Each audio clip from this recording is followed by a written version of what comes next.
Hello students, welcome to ABC academy of civil services. ABC একাডেমির আজকের সেশনে তোমাদেরকে স্বাগত।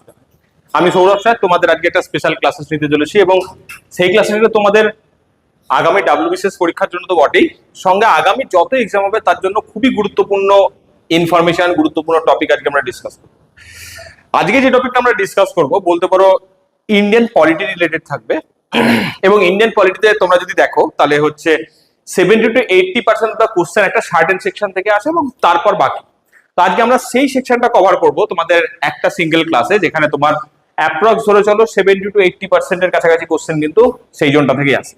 আজকে আমরা একটা শর্টে, সিঙ্গেল শর্টে আমরা আর্টিকেল 1 থেকে আর্টিকেল 51A, যেটা সব থেকে গুরুত্বপূর্ণ 51টা আর্টিকেল, 52টা আর্টিকেল, সেই সমস্ত আর্টিকেল গুলো আজকে আমরা ক্লিয়ার করবো এবং স্টেপ বাই স্টেপ সেটাকে ফলো করবো।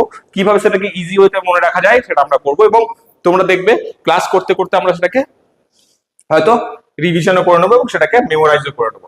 তো চলো, আজকের ক্লাস আমাদের শুরু হবে পলিটি নিয়ে এবং আজকে আমাদের টপিক থাকবে পুরো কমপ্লিট পলিটির 1 থেকে 51A পর্যন্ত আর্টিকেলকে স্টাডি করা। তো ক্লাসেসে এন্ট্রি নেওয়ার আগে আমরা ছোট্ট করে আমাদের একাডেমির একটা ডিটেলস দিয়ে দিই। ABC academy of civil services, ABC academy তোমাদের সমস্ত রকম কম্পিটিটিভ ফিল্ডে তোমাদের প্রিপারেশনে হেল্প করে। আমাদের মাল্টিপল ব্যাচেস আছে, তার ভেতর থেকে যে ব্যাচটা আমাদের রিসেন্টলি ওপেন হয়েছে বা বলতে পারো রিসেন্টলি অ্যাডমিশন চলছে, that is advance course. Advance course mainly WBCS এবং ইউপিএসসি বা বলতে পারো যেগুলো কনসেপচুয়াল স্টাডি বা ডেসক্রিপটিভ প্রিপারেশনের জন্য যে এক্সামগুলো ফেমাস, সেই এক্সামগুলোকে ক্যাটার করার জন্য আমরা অ্যাডভান্স কোর্সকে কন্ডাক্ট করা। সেকেন্ড, আরেকটা আমাদের ব্যাচ আছে, that is foundation course. Foundation course mainly CGL, CHSL, group C, group D, RRB, NTPC, এই ধরনের যে বেসিক ব্যাচ, যেগুলোকে আমরা কম্বাইন কোর্সেস বলে থাকি, সেই কোর্সেস গুলোকে এখানে ক্যাটার করে।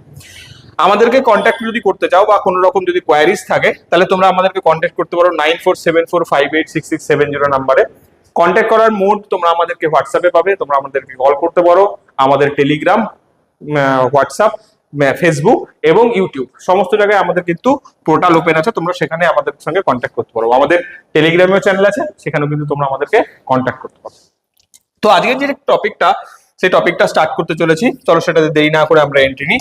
দ্যাট ইজ আমাদের কনস্টিটিউশনের সব থেকে গুরুত্বপূর্ণ টপিক বলতে পারো, যেটা হচ্ছে আর্টিকেল 1 to 51A।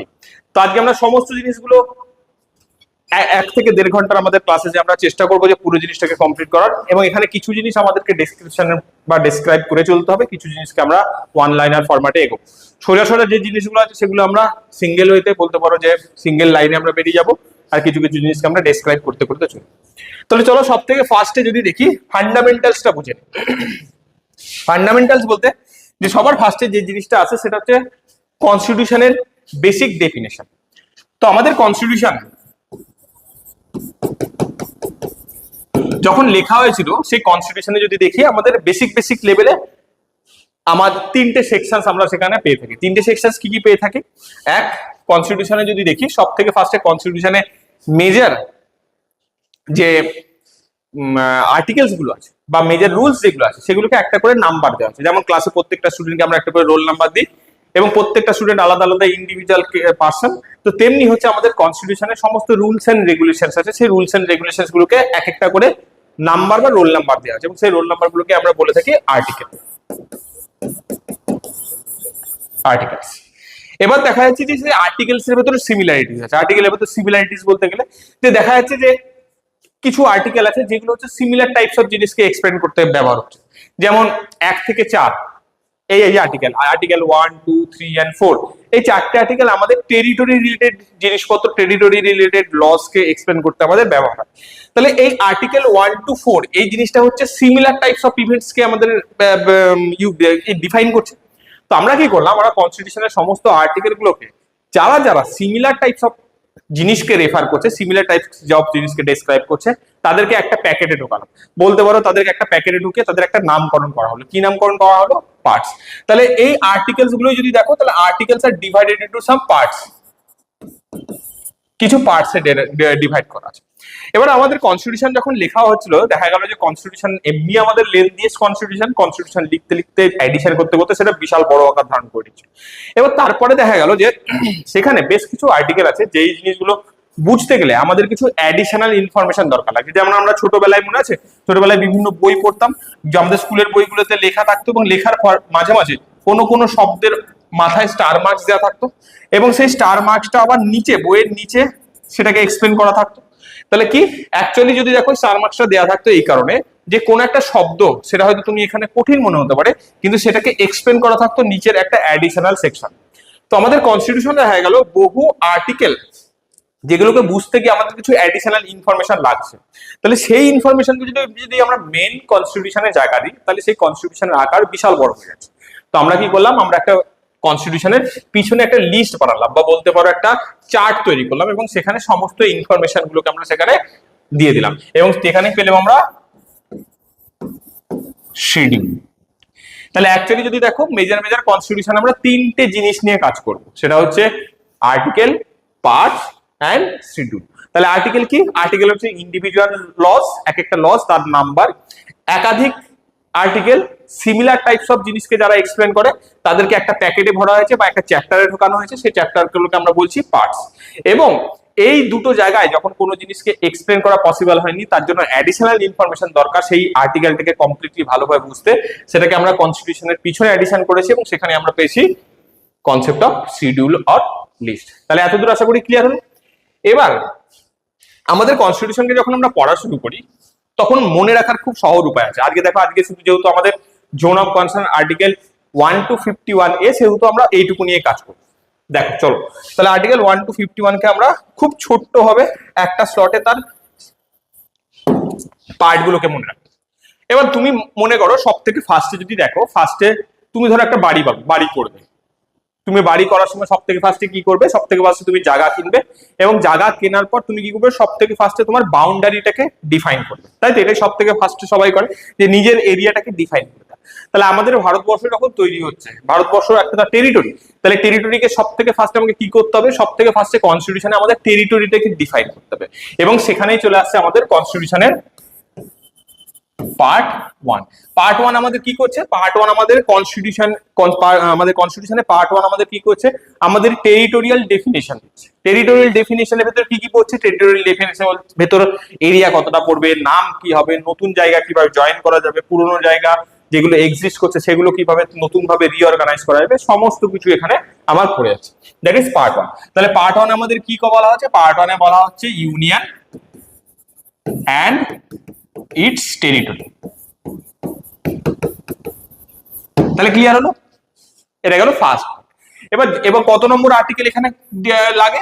আর্টিকেল 1 থেকে শুরু করে আর্টিকেল 4 পর্যন্ত, মানে 1 2 3 4 চারটে আর্টিকেল আমাদের এই প্রথম পার্টটুকু এক্সপ্লেন করতে চলে যায়। সেকেন্ড, যখন তোমার বাড়ির স্ট্রাকচার সমস্ত ডিফাইন করা হয়ে গেল, এবার তুমি ডিসাইড করবে কি? এবার ডিসাইড করবে এই বাড়িতে থাকবে কি, বাড়িতে কারা থাকবে, কারা কারা এই বাড়িতে থাকবে। এবং তখনই চলে এলো, তার মানে কি, ভারতবর্ষের টেরিটরি ডিফাইন হয়ে যাওয়ার পর এবার আসছে যে এই টেরিটরি, ডিফাইন্ড টেরিটরিতে থাকবে কারা, এবং সেখানেই চলে আসছে কনসেপ্ট অফ সিটিজেনশিপ। সিটিজেনশিপ যদি দেখো, তাহলে কততে শেষ হলো? আর্টিকেল 4 এ শেষ হলো। তাহলে নিশ্চয়ই এটা শুরু হবে কত থেকে? এটা শুরু হবে আর্টিকেল 5 থেকে, এবং 5 থেকে কত দূর পর্যন্ত? 5 থেকে 11 পর্যন্ত যদি দেখো, 5 6 7 8 9 10 11 এই কটা আর্টিকেল হচ্ছে আমাদের সিটিজেনশিপকে ডিরাইভ করতে হেল্প করে। এবার সিটিজেনশিপ যখন ডিরাইভ হয়ে গেল, সিটিজেনরা কারা কারা হবে ডিসাইডেড হয়ে গেল। এবার ডিসাইড কি করা হবে? যে এই যে লোকগুলো ভারতবর্ষে থাকবে, তারা ভারতবর্ষে থাকার জন্য কি সুবিধা পাবে, কি ফেসিলিটিস ভারত সরকার তাদেরকে দেবে, এবং সেখানেই চলে আসছে আমাদের part 3, that is fundamental rights. Fundamental rights তাহলে কত থেকে শুরু হবে? এখানে শেষ হয়েছে কততে? এখানে শেষ হয়েছে আমাদের আর্টিকেল 11। তাহলে এখানে আর্টিকেল 12 থেকে শুরু হবে, এবং আর্টিকেল 35 পর্যন্ত যদি দেখি, তাহলে আমাদের ফান্ডামেন্টাল রাইটস কে ডেসক্রাইব করতে চলে যায়। এবার যখন এই জিনিসটা ডেসক্রিপশন হয়ে গেল আর্টিকেল 35 পর্যন্ত, ফান্ডামেন্টাল রাইটস পর্যন্ত, এবার প্রশ্ন আসছে যে আমি যে দেশে থাকবো, আমাকে ডেভেলপ করার জন্য স্টেটের কি কি কর্তব্য আছে, স্টেট কোন কোন জিনিসগুলোকে মাথায় রেখে তার পলিসিস বানাবে, সরকার কি কি জিনিসকে মাথায় রেখে তার আগামী ফিউচার প্ল্যান এবং নীতি নির্ধারণ করবে, এবং সেখানেই চলে আসছে আমাদের কিছু। আচ্ছা, ছোটবেলা থেকে যদি দেখো, ছোটবেলা থেকে বাবা মা সবসময় আমাদের বলে আসে যে ভালো করে পড়াশোনা করতে, কেন কি ভালো করে পড়াশোনা যদি করো তবে হচ্ছে জীবনে সফল হবে, নাহলে হবে না। তাহলে অ্যাকচুয়ালি কি দেখো, বাবা মা কিছু ডাইরেক্টিভ দিচ্ছে, কিছু নির্দেশ দিচ্ছে। কি নির্দেশ দিচ্ছে? যে ভালো করে পড়াশোনা করো তবেই একটা ভালো চাকরি জুটবে। তাহলে সেই রকমই কিছু ডাইরেক্টিভস বা নির্দেশ কনস্টিটিউশনে যদি দেখো ভারতের সরকারকে দিয়ে গেছে, মানে ভারত সরকার এবং রাজ্য সরকারকে দিয়ে গেছে।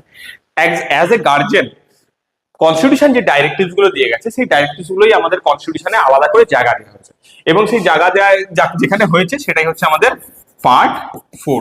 মানে যেখানে আমাদের রাজ্যগুলো এবং দেশগুলো বা দেশের সরকার এবং রাজ্য সরকার কিভাবে তার পলিসি নির্ধারণ করবে এবং কোন কোন ফ্যাক্টরস গুলোর উপর পলিসি নির্ধারিত হবে সেই জিনিসটাকে ডিফাইন করে, দ্যাট ইজ পার্ট 4। এবং পার্ট 4 এর যে জিনিসটা আমাদের লেখা থাকে সেটা হচ্ছে directive principle of state policies. তাহলে কততে শেষ হয়েছে? আর্টিকেল 35। তাহলে এটা শুরু হবে আমাদের আর্টিকেল 36 থেকে শুরু হবে এবং সেটা শেষ হবে আর্টিকেল 51। এবার প্রশ্ন আসে যে এই সমস্ত জিনিসগুলো, টেরিটরি ডিফাইন করা, সিটিজেনশিপ দেয়া, ফান্ডামেন্টাল রাইটস দেয়া, ডাইরেক্টিভস প্রিন্সিপাল হিসাবে পলিসিস বানানো, এগুলো করবে কে? এগুলো করবে কে? তখনই প্রশ্ন হলো এগুলো করবে হচ্ছে part 5, that is union government, and part 6, that is state government। ঠিক আছে, তাহলে দেখো 6 পর্যন্ত তো মনে রাখা খুবই সহজ। যা ফার্স্টে জায়গা নির্ধারণ করা, তারপর সেই জায়গায় থাকবে কে সিটিজেনশিপ, তারপর সেই সিটিজেন দ্বারা থাকবে তাদের কি রাইটস পাবে, তারপর আসবে তাদের জন্য সরকার কি পলিসিস বানাবে এবং সেই জিনিসগুলো পলিসিগুলো ইমপ্লিমেন্ট কে করবে, ইউনিয়ন গভর্নমেন্ট আর স্টেট গভর্নমেন্ট। এতদূর পর্যন্ত তো হয়ে গেল। এবার সরকার দেশ চালাতে চালাতে গিয়ে দেখলো যে এই যতদূর পর্যন্ত আমরা দেখতে পাচ্ছি সেই সমস্ত জায়গাতে যদি দেখি সিটিজেনরাই লাভবান হচ্ছে। সিটিজেনরা লাভবান হচ্ছে ইটসেলফ, যে শুধু ক্ষেত্রে যদি দেখো এখানে সিটিজেনরাই পাচ্ছে, দেশ কি পাচ্ছে না। তো এই টাইমে 1976 যদি দেখো সরকার মনে করলো যে দেশ এবং নাগরিকদের ভেতর একটা সিম্বায়োটিক রিলেশনশিপ হওয়া দরকার। মানে কি সিম্বায়োটিক রিলেশনশিপ? মানে যে তুমি যেমন যখনো কোনো অধিকার এনজয় করবে তখন তোমার তার প্রতি, যার কাছ থেকে তুমি অধিকারটা নিচ্ছ, তার প্রতি কিছু তোমার দায়িত্ব এবং কর্তব্য থাকবে। এবং এখানেই চলে এলো একটা কনসেপ্ট যেটা 1976 42nd কনস্টিটিউশনাল অ্যামেন্ডমেন্টের মাধ্যমে কনস্টিটিউশনে ঢোকানো হলো, যে কি, যে তুমি যেমন কিছু রাইটস এনজয় করছো তেমনি তোমার কিছু কর্তব্য থাকবে, মানে গিভ অ্যান্ড টেক পলিসি। এবং সেটা কোথায় ঢোকানো হবে? সেটা ঢোকানো হবে কোথায়? সেটা ঢোকানো হবে আমাদের এই আর্টিকেল পার্ট 4 এবং পার্ট 5 এর মাঝখানে। কিন্তু পার্ট 4 এবং পার্ট 5 এর মাঝখানে জায়গা কোথায়? জায়গা নাই। তো তখন কি করা হলো? একটা পার্টের ক্রিয়েশন করা হলো। কিভাবে ক্রিয়েশন করা হলো? পার্ট 4 তো ছিলই, দ্যাট ইজ ডিপিএসপি। তাহলে পার্ট 4 আর 5 এর মাঝখানে কি পার্ট 4.5 হবে না? তারা কি করলো? পার্ট 4A, এবং সেই পার্ট 4A তে যদি দেখো পার্ট 4A তে কি অ্যাড করা হলো? Fundamental duties. লাস্ট আর্টিকেল কততে শেষ হয়েছে? 51। পার্ট 5 শুরু হয়ে যাচ্ছে কত থেকে?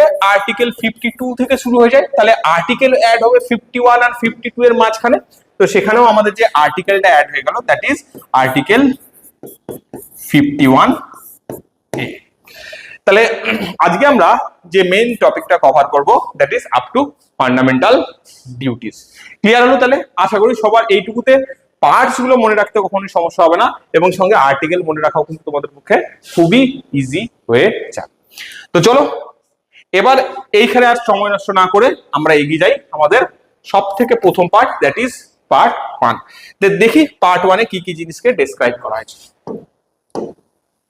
তো চলো পার্ট 1 কি বলছে? Part 1 is describing about the union and its territory, মানে ভারতবর্ষ এবং ভারতবর্ষের যে টেরিটোরিয়াল ডিভিশনস এন্ড বলতে পারো স্টেটস গুলো আছে সেইগুলো নিয়ে এই সমস্ত কিছু ডেসক্রিপশন করেছে। তাহলে কি কি ডেসক্রাইব করেছে চলো এক এক করে আর্টিকেল দেখি। আর্টিকেল 1 কি বলছে? আর্টিকেল 1 সব থেকে ফার্স্টে ডিফাইন করছে যে এই যে বাউন্ডেড টেরিটরি, যেটা কনস্টিটিউশনে যার কথা বলা হচ্ছে, তার নাম কি হবে। তো সেখানে নাম কি হলো? ফার্স্টে এটাকে ডিফাইন করা হলো নেম অফ দ্য টেরিটরি হিসেবে, এবং কি নাম বলা হলো?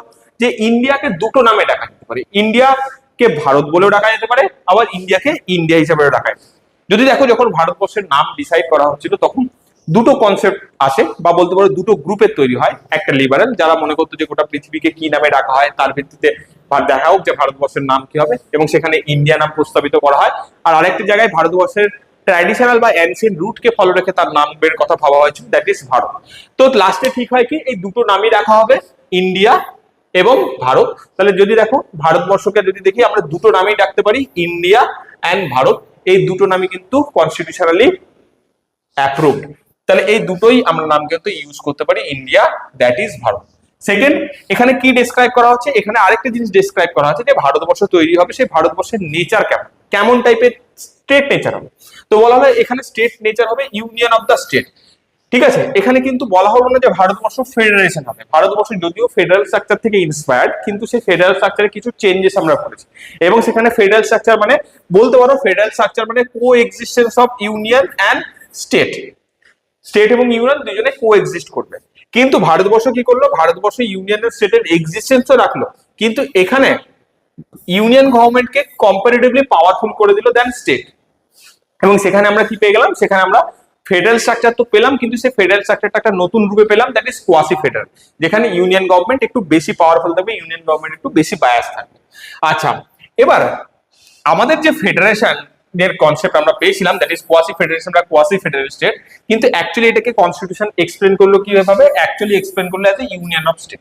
এর মানে কি, এর মানে এটাই যে ভারতবর্ষের যে রাজ্যগুলো জয়েন হয়েছিল, ছোট ছোট স্টেটস গুলো জয়েন হয়েছিল, সেই স্টেট গুলোকে কিন্তু পরবর্তীকালে আমরা মার্জ করি এবং তারপর অ্যাডমিনিস্ট্রেটিভ পারপাসে সেগুলো কিন্তু ল্যাঙ্গুয়েজ এবং অ্যাডমিনিস্ট্রেটিভ পারপাসে সেগুলো নতুন করে ডিভিশন করি। ঠিক আছে, তো সেখানে কি হয়েছে, সেখানে আমাদের স্টেটের ডিভিশন কিন্তু on the basis of administrative purpose হয়েছে, নাকি স্টেট গুলো যেমন ভাবে জয়েন করেছিল সেগুলো সেইভাবেই থেকে গেছে, সেগুলো সেইভাবে থাকেনি। আমরা অনেক ছোট ছোট স্টেটকে জয়েন করেছি, তাদেরকে মার্জ করেছি এবং পরবর্তীকালে লার্জার স্টেটের ফরমেশন করেছি। তাহলে আমাদের স্টেটটা কিন্তু কোন ছোট ছোট স্টেট অবশ্যই জয়েন হয়েছে, কিন্তু অ্যাকচুয়ালি এটা পরবর্তীকালে স্টেটগুলো বা রাজ্যগুলো তৈরি করা হয়েছে সেটা অ্যাডমিনিস্ট্রেশনের সুবিধার জন্য। সেজন্য আমরা বললাম কি যে আমাদের ভারতবর্ষ শুধু কোন একটা ফেডারেশন নয়, এটা হচ্ছে মাল্টিপল স্টেটের ইউনিয়ন। ঠিক আছে, ক্লিয়ার? এবং এখানে আরেকটা জিনিস বলা হলো যে the territory of India consist of, যে ইন্ডিয়ান টেরিটরিতে মেনলি যদি দেখো, মেনলি দু তিন ধরনের ভূখণ্ড থাকবে। কি কি থাকবে, টেরিটরিজ অফ দ্য স্টেট, রাজ্যের টেরিটরি থাকবে, ইউনিয়ন টেরিটরিজ থাকবে, এবং সেখানে কি হচ্ছে any territory acquired by India, ভারতবর্ষ যদি কোনো টেরিটরি দখল করে সেটার কনসেপ্টও কিন্তু এখানে বলা হয়। ঠিক আছে, তাহলে এখানে পেয়ে গেলাম আর্টিকেল 1। আর্টিকেল 1 থেকে যে জায়গাটা তোমাদের সবথেকে বেশি ইম্পর্টেন্ট হবে সেটা হচ্ছে নাম, that is India, that is Bharat, and second nature of the state, that is union of state. এবার আসি আর্টিকেল 2।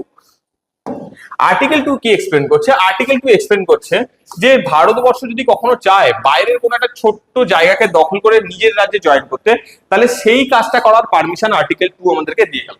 তাহলে আর্টিকেল 2 কি বলছে, admission or establishment of new state, Parliament can admit a new state into union or establish a new state on such terms and condition as it thinks to fit.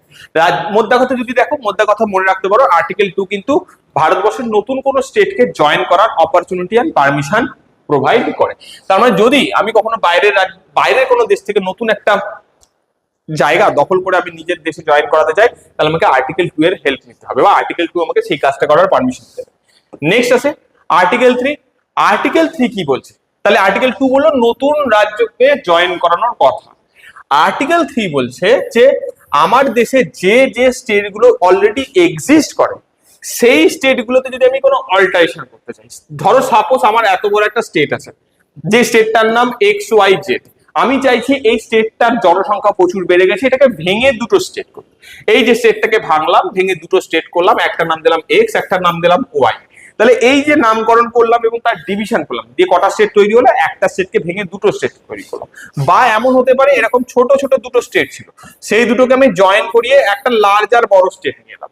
তো এরকম কাজ যখন existing স্টেটগুলোর ভেতর joining, তাদেরকে merge করা, তাদেরকে division করা, তাদের বাউন্ডারি অল্টারেশন করা, তাদের নামের চেঞ্জ করা, এই সমস্ত কাজ যখন করছি তখন সেখানে আমার আর্টিকেল 3 এর প্রয়োজন পড়ছে। তাহলে আর্টিকেল 3 কি করছে, আর্টিকেল 3 নতুন স্টেটকে জয়েন করার কথা বলছে না, আর্টিকেল 3 শুধুমাত্র আমাদের পুরনো স্টেটগুলো যেগুলো আছে সেগুলোর ম্যানেজমেন্টের কথা বলছে, জয়েনিং, ডিস্ট্রিবিউশন, ভাগ করা, নতুন করে বর্ডার অল্টারেশন করা, নাম চেঞ্জ করা, এই সমস্ত কাজ আর্টিকেল 3 আমাদের এক্সপ্লেন করছে। Next article 4, very very important. এটা যদি দেখো অনেক ছেলে মেয়ের ক্ষেত্রে বুঝতে অসুবিধা হয়, supplement incidental and consequential provisions, এত কমপ্লিকেশনে যাওয়ার দরকার নেই।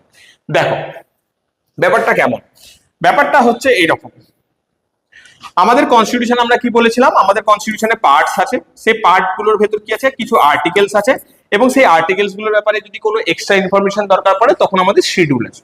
ঠিক। তাহলে আমাদের দেশ যখন ফরমেশন হলো তখন রাজ্যের ডিভিশন আলাদা রকম ছিল, শিডিউল এ, শিডিউল বি, শিডিউল সি, এরকম স্টেটস। এবং সেই স্টেটগুলোর ব্যাপারে কোথায় লেখা ছিল, স্টেটগুলোর ব্যাপারে যদি দেখো লেখা ছিল হচ্ছে আমাদের একটা শিডিউল। আমরা শিডিউল কিভাবে জানি, আমাদের কতগুলো শিডিউল আছে টোটাল যদি দেখি আমাদের 12টা শিডিউল আছে। 12টা শিডিউলের ভেতর কি কি আছে, সব থেকে ফার্স্টেই আছে যদি দেখো টেরিটরি, টিয়ার্স। আমরা এটাকে মনে রাখার একটা প্রসেস আমরা বলেছিলাম, টিয়ার্স অফ ওল্ড পিএম।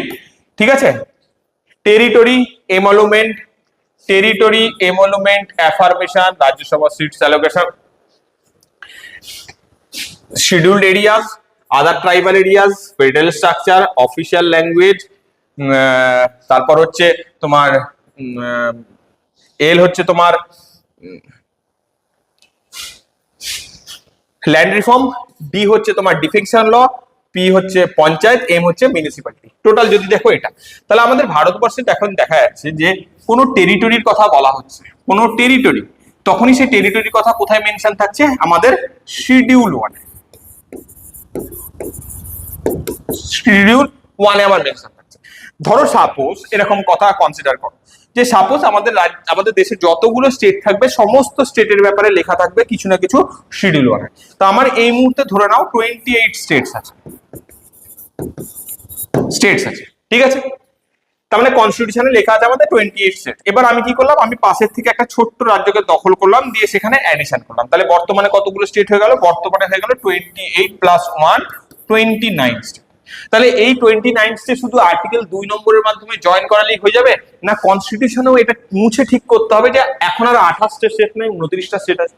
তাহলে যখনই এই কাজটা করতে যাব তখনই আমাকে কি করতে হবে, তখনই আমাকে আর্টিকেল 368 এর আন্ডারে কনস্টিটিউশনাল অ্যামেন্ডমেন্ট করতে হবে। তাহলে একটা স্টেটকে জয়েন করাতে গেলে বা মার্জার করাতে গেলে বহু লেন্দি প্রসেস আমাকে ফলো করতে হবে। তাহলে আর্টিকেল 4 সেই কাজটাকে অমিট করেছিল। কি বললো, আর্টিকেল 4 বললো যে যখনই নতুন স্টেট জয়েনিং বা আর্টিকেল 3 ইউজ করে যখনই কোনো স্টেটের রিঅর্গানাইজেশন হবে তখন আর্টিকেল 4 আমাদের কনস্টিটিউশন আমাদেরকে পারমিশন দিচ্ছে, পার্লামেন্টকে পারমিশন দিচ্ছে আর্টিকেল 2 এন্ড 3 কে স্কিপ করা এবং 368 কনস্টিটিউশনাল অ্যামেন্ডমেন্টের বদলে সিম্পল মেজরিটির মাধ্যমে এই স্টেটটাকে জয়েন করানোর প্রসেস। তো অ্যাকচুয়ালি আর্টিকেল 4 কে আমরা বলতে পারি বাইপাস ল। কাকে বাইপাস করছে, আর্টিকেল 4 হচ্ছে আমাদের আর্টিকেল 2 এবং 3 এর মাধ্যমে যে কনস্টিটিউশনাল অ্যামেন্ডমেন্ট হচ্ছে সেই কনস্টিটিউশনাল অ্যামেন্ডমেন্টের জটিল প্রসেসকে বাইপাস করার একটা অপরচুনিটি দিচ্ছে, দ্যাট ইজ আর্টিকেল 4। তাহলে দেখো আর্টিকেল আমাদের পার্ট 1 আমাদের কমপ্লিট হয়ে গেল। এক, টেরিটরির নাম এবং নেচার, ভারত এবং ইন্ডিয়া দুটো নামই হতে পারে, নেচার কেমন হবে, ইউনিয়ন অফ স্টেটস হবে। সেকেন্ড, 2 নম্বরে কি বলা হলো, 2 নম্বরে বলা হলো নতুন স্টেটকে জয়েন করানোর প্রসেস। 3 নম্বরে কি বলা হলো, যে সমস্ত এক্সিস্টিং স্টেট আছে, যে স্টেটগুলো এক্সিস্ট করে সেগুলো অল্টারেশন করার পদ্ধতি এখানে ডেসক্রাইব করা হলো। আচ্ছা, আর আর্টিকেল 4 এ কি বলা হলো, 2 আর 3 এর মাধ্যমে যে চেঞ্জ আসবে সেটা কনস্টিটিউশনে কিন্তু পরিবর্তন আনবে, এবং সেই কনস্টিটিউশনে পরিবর্তন যেটা আনবে সেই পরিবর্তনটাকে এবং আর্টিকেল 368 এর ইমপ্লিমেন্টেশনটাকে অ্যাভয়েড করার জন্য আর্টিকেল 4 কি করলো, আর্টিকেল 4 কনস্টিটিউশন কিন্তু পার্লামেন্টকে একটা বাইপাস করার পারমিশন দিল, এবং সেই জন্য এটাকে আমরা বাইপাস ল বলে থাকি। তাহলে এই যে 4টে ল ক্লিয়ার হয়ে গেল তোমাদের, আশা করি খুব ইজিলি এটা তোমরা মনে রাখতে পারবে। এবার আসি হচ্ছে আমাদের নেক্সট পার্ট।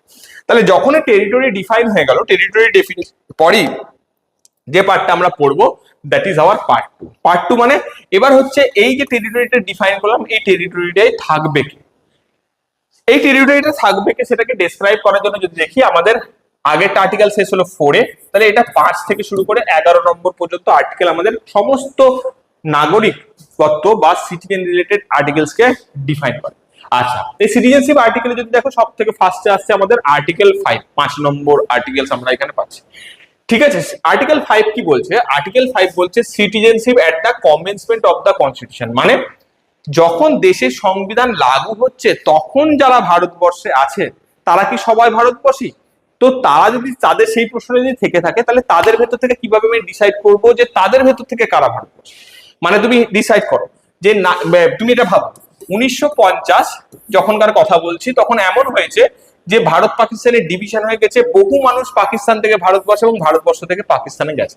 তাহলে এই মুহূর্তে যে সমস্ত লোকগুলো 1950-এ ভারতবর্ষে আছে তারা কি সত্যি সবাই নাগরিক, না তাদের কাদেরকে নাগরিক মনে করা যাবে, কাদেরকে নাগরিক মনে করা যাবে না, মনে করা হবে না, সেই রিলেটেড কন্ডিশন কিন্তু আর্টিকেল 5 ডিসক্রাইব করে। তাহলে আর্টিকেল 5 কি করছে? আর্টিকেল 5 1950 26 নভেম্বর কনস্টিটিউশন লাগু হওয়ার সময় যারা ভারতবর্ষে আসে তাদের কোন কোন কন্ডিশন থাকলে, তবে কোন কোন ক্রাইটেরিয়া ফুলফিল করলে তবে তাদেরকে ভারতীয় হিসেবে কনসিডার করা হবে সেটার কথা বলা হচ্ছে। তো এখানে কতগুলো কথা বলা হলো, ওইখানে যদি বলি তাহলে দুটো তিনটে ফ্যাক্টস এর কথা বলা হলো।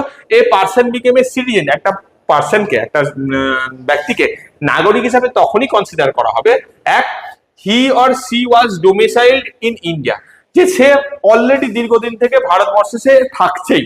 ডোমিসাইল মানে স্থায়ী বাসিন্দা, সে যখন দীর্ঘদিন ধরে ভারতবর্ষে থাকছে তখন তাকে ভারতীয় হিসাবে কনসিডার করা যেতে পারে। এটা যদি না হয় তাহলে তিনটে আর ক্রাইটেরিয়া হতে পারে। কি কি? এক, সে ভারতবর্ষের মাটিতে জন্মেছে।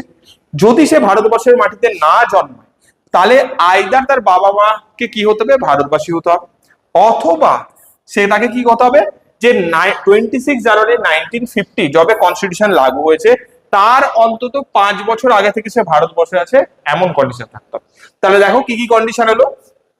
আর্টিকেল 5 এক্সপ্লেন করলো 1950 26 জানুয়ারি যবে কনস্টিটিউশন গোটা দেশ জুড়ে লাগু হলো, তখন ভারতবর্ষে যারা আছে তাদের ভেতর থেকে কিভাবে আমি ডিসাইড করবো যে কে ভারতীয় কে ভারতীয়। তার জন্য ক্রাইটেরিয়া কি করা হলো, এক, সে দীর্ঘদিন ধরে ভারতবর্ষে থাকছে, দ্যাট ইজ তাকে কনসিডার করা হবে সিটিজেন অফ ইন্ডিয়া। যদি না হয় তাহলে তাহলে প্রথম কন্ডিশন সে ভারতবর্ষে জন্মেছে, যদি সেটা না হয় তাহলে দেখা হবে তার বাবা মা ভারতবর্ষী কিনা, এন্ড সেটা যদি না হয় তাহলে দেখা হবে সে ভারতবর্ষে কতদিন থেকে আছে।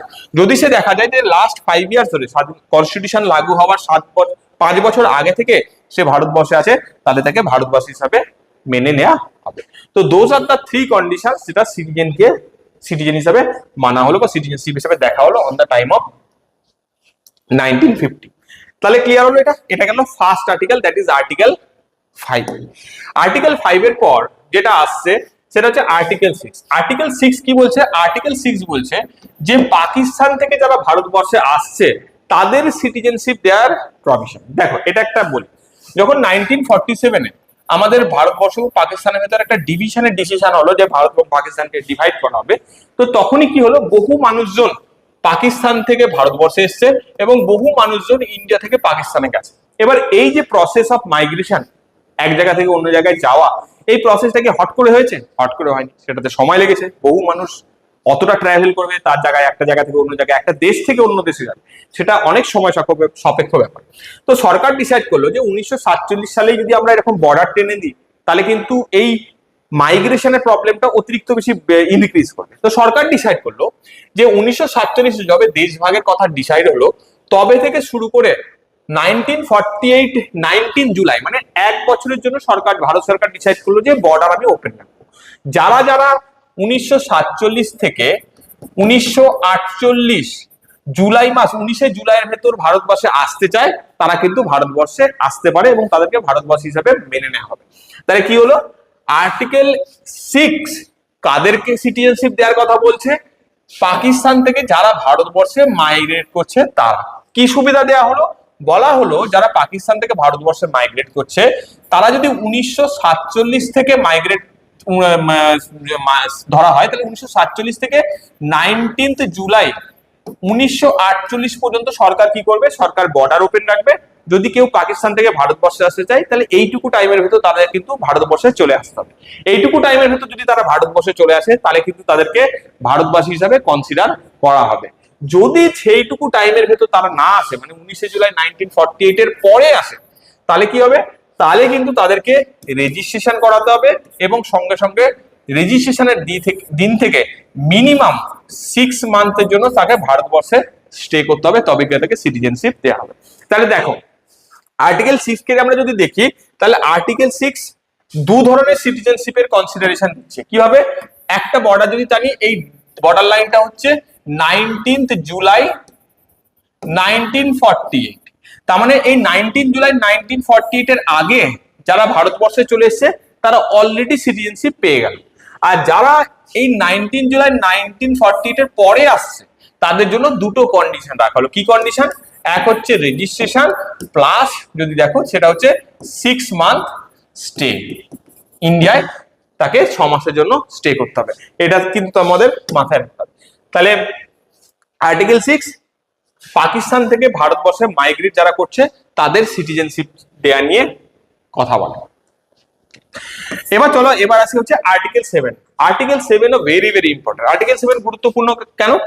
আর্টিকেল 7 সেই সমস্ত নাগরিকদের সিটিজেনদের কথা বলছে। এবার দেখো ব্যাপারটা এরকম, ধরো ভারতের যে ডিভিশন হবে সেই ডিভিশনের কথা আমরা আগে থেকেই জানতে পেরেছি।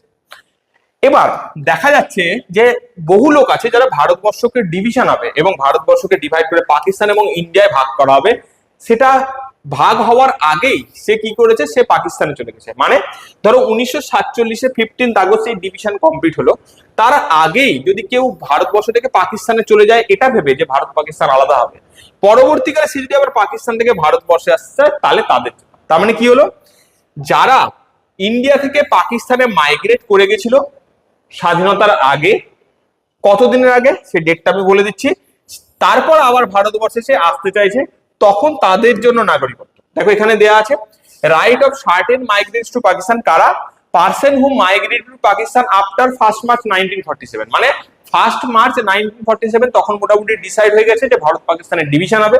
তার মানে কেউ যখন এটা জেনেছে যে ভারত পাকিস্তানের ডিভিশন হবে এবং জানার পরও সে পাকিস্তানে গেছে এবং পরবর্তীকালে আবার সে ভারতবর্ষে আসতে চাইছে, তখন তাদেরকে কিন্তু সিটিজেনশিপ এমনি দেওয়া হবে না, সিটিজেনশিপের জন্য তাদেরকে কিন্তু আলাদা প্রসিডিওর ফলো করতে হবে। ঠিক আছে, তাহলে এখানে মনে থাকবে এই ডেটটা কিন্তু খুবই গুরুত্বপূর্ণ। তাহলে আর্টিকেল 7 কাদের কথা বলা আছে? আর্টিকেল 7 তাদের কথা বলা আছে যারা 1 মার্চ 1947 দেশ ভাগ হওয়ার আগে দেশ ভাগ হবে এটা জেনে পাকিস্তানে চলে গেছিল, পরবর্তীকালে আবার পাকিস্তান থেকে ভারতবর্ষে মাইগ্রেট করতে চাইছে। তো তাদেরকে কি করতে হবে? তাদেরকে সিমিলার আর্টিকেল 6 এ যা ছিল তাই, যে তাদেরকে রেজিস্ট্রেশন করতে হবে এবং সঙ্গে 6 মান্থের ভারতবর্ষে স্টে করতে হবে, তবে তাদেরকে নাগরিকত্ব দেওয়া হবে। দ্যাট ইজ আর্টিকেল 7 ডিসক্রাইব করছে। তাহলে এটা গেল আর্টিকেল 7। আর্টিকেল 8, আর্টিকেল 8 কি বলছে? তাহলে ভারত পাকিস্তানের যত রকম মাইগ্রেশনের এবং সিটিজেনশিপ নিয়ে যে রুলস গুলো ছিল সেগুলো হয়ে গেল। আর্টিকেল 8 কাজে ডেসক্রাইব করছে? Article 8 citizenship of Indians residing outside India. Bharatvarsha বাদে যদি দেখি তাহলে ভারতবর্ষের বাইরে যারা অ্যাব্রডে বসবাস করছে ভারতীয় বংশভূত, তাদের ভারতবর্ষের যদি সিটিজেনশিপ তারা নিতে চায় তাহলে কি প্রসিডিওর ফলো করতে হবে সেটার কথা বলেছে। Person of Indian origin residing outside India May register as Indian citizen through diplomatic mission. যেমন আমাদের এখন যদি দেখি এমবাসিস থাকে, কনসুলেটস থাকে, তো সেই রকম কনসুলেটকে তখন বলা হতো ডিপ্লোম্যাটিক মিশন, মানে যেখানে দুটো দেশ কি করবে, তাদের দেশের ডিপ্লোম্যাটিক রিলেশনশিপকে বেটার করে। তো বলা হলো যে সিটিজেন্স অফ ইন্ডিয়া যারা ভারতীয় কিন্তু তারা কি করেছে, তারা বহুদিন আগে বিদেশে চলে গেছে ব্রিটিশ শাসনের সময়, এবার দেশ স্বাধীন হয়েছে, এবার তারা ভারতবর্ষে আসতে চাইছে। তার মানে কি, তারা বাই অরিজিন যদি দেখি ভারতীয়, বাই জিন্স তারা ভারতীয়, কিন্তু তারা এতদিন কোথায় থাকছিল, কোনো না কোনো অ্যাব্রডে থাকছে। আচ্ছা, এখানে অ্যাব্রড বলতে কিন্তু পাকিস্তানকে কনসিডার করা হবে না, এখানে যদি দেখো অ্যাব্রড বলতে গেলে পাকিস্তান এবং আফগানিস্তান এই সেকশনটাকে বাদ রাখা আছে।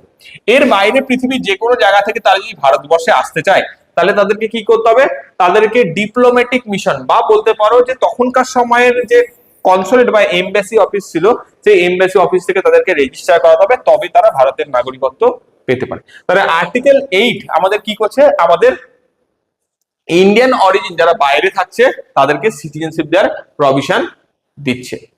ঠিক আছে, আর্টিকেল 9, আর্টিকেল 9 হচ্ছে খুবই গুরুত্বপূর্ণ, বারবার পরীক্ষায় এসছে, that is single citizenship describe করছে। তো আর্টিকেল 9 কি বলছে, যে কেউ কোনো ভারতীয় যদি অন্য কোনো দেশের নাগরিকত্বকে গেইন করে বা নাগরিকত্ব নেওয়ার ইচ্ছা প্রকাশ করে, তবে কিন্তু ভারতের যে তার নাগরিকত্ব আছে সেই নাগরিকত্ব অটোমেটিক্যালি ক্যান্সেল হয়ে যাবে। তাহলে এটাই আর্টিকেল 9 আমাদের এক্সপ্লেন করছে। Article 9 is nothing but a concept of single সিটিজেনশিপকে ডেসক্রাইব করে। সিঙ্গেল সিটিজেনের ডেসক্রিপশন যদি কোথাও পাই তাহলে হচ্ছে আর্টিকেল 9। এটা কিন্তু তোমাদের পরীক্ষায় বহুবার এসেছে, আগামী দিনেও আসবে। নেক্সট আর্টিকেল 10 কি বলছে? আর্টিকেল 10 বলছে নাগরিকত্বের ধারাবাহিকতা বা কন্টিনিউয়েন্স অফ সিটিজেনশিপ। এটার মানে কি বলছে, উপরের যতগুলো আমরা অ্যাক্ট পেলাম 5, 6 আর্টিকেল পেলাম, 5, 6, 7, 8, যে কটা আর্টিকেলই আমরা পেলাম না কেন, সে কটা আর্টিকেলের মাধ্যমে আমরা সিটিজেনশিপ দেওয়ার কথা বলা হচ্ছে। উপরের যে কোনো আর্টিকেলের মাধ্যমে কেউ যদি ভারতবর্ষের কোনো সিটিজেনশিপ গেইন করে, তাহলে সিটিজেনশিপ গেইন করার সাথে সাথে তাকে ভারতবাসী হিসাবে কনসিডার করা হবে, এবং জবে থেকে সে ভারতবাসী হিসাবে তাকে কনসিডার করা হলো, তার উপর ভারতবর্ষের পার্লামেন্টে তৈরি করা সমস্ত রকম ল তার উপর লাগু হবে। তাহলে বলতে পারো যে আর্টিকেল 10 কি বলছে? আর্টিকেল 10 বলছে যে যখনই আর্টিকেল 5, 6, 7, 8 এই চারটে আর্টিকেলের মাধ্যমে যে কেউ ভারতবর্ষের নাগরিকত্ব অর্জন করবে, এবং যেদিন সে ভারতবর্ষের নাগরিক হলো সেদিন থেকে তার উপর ভারতবর্ষের পার্লামেন্ট বা সংসদে তৈরি হওয়া যে কোনো রকম নিয়ম তার উপর লাগু হলো। ঠিক আছে, এটা আর্টিকেল 10 আমাদের ডেসক্রাইব করছে। এন্ড সব থেকে লাস্টে আর্টিকেল 11। আর্টিকেল 11 কি বলছে? যে আমাদের এখনো পর্যন্ত যে যতগুলো রাইটস এর কথা বললাম, সেই এই যতগুলো আর্টিকেলের কথা বললাম, সেই আর্টিকেলগুলো কিন্তু 1950 সময়কার সিটিজেনশিপকে ডেসক্রাইব করছে। তাহলে আজ থেকে দেখা যাচ্ছে যে আজ থেকে 50 বছর পর সিটিজেনশিপ নর্মস আলাদা হবে, সিটিজেনশিপ বিভিন্ন দেশের সাথে আমাদের সম্পর্ক একরকম হবে। যেমন যদি দেখা যায় একটা দেশের সাথে আরেকটা দেশের সম্পর্ক তো স্ট্যাটিক নাই, সেটা ভ্যারিয়েবল, সেটা সময়ের সাথে সাথে চেঞ্জ হচ্ছে। আজকে যে দেশের মানুষকে আমি খুব ইজিলি ভারতবর্ষে আসতে দিচ্ছি, দেখা যাচ্ছে কালকে আমি সেই দেশের সাথে আমার সম্পর্ক ভালো না হলে তাকে আটকাতে পারি।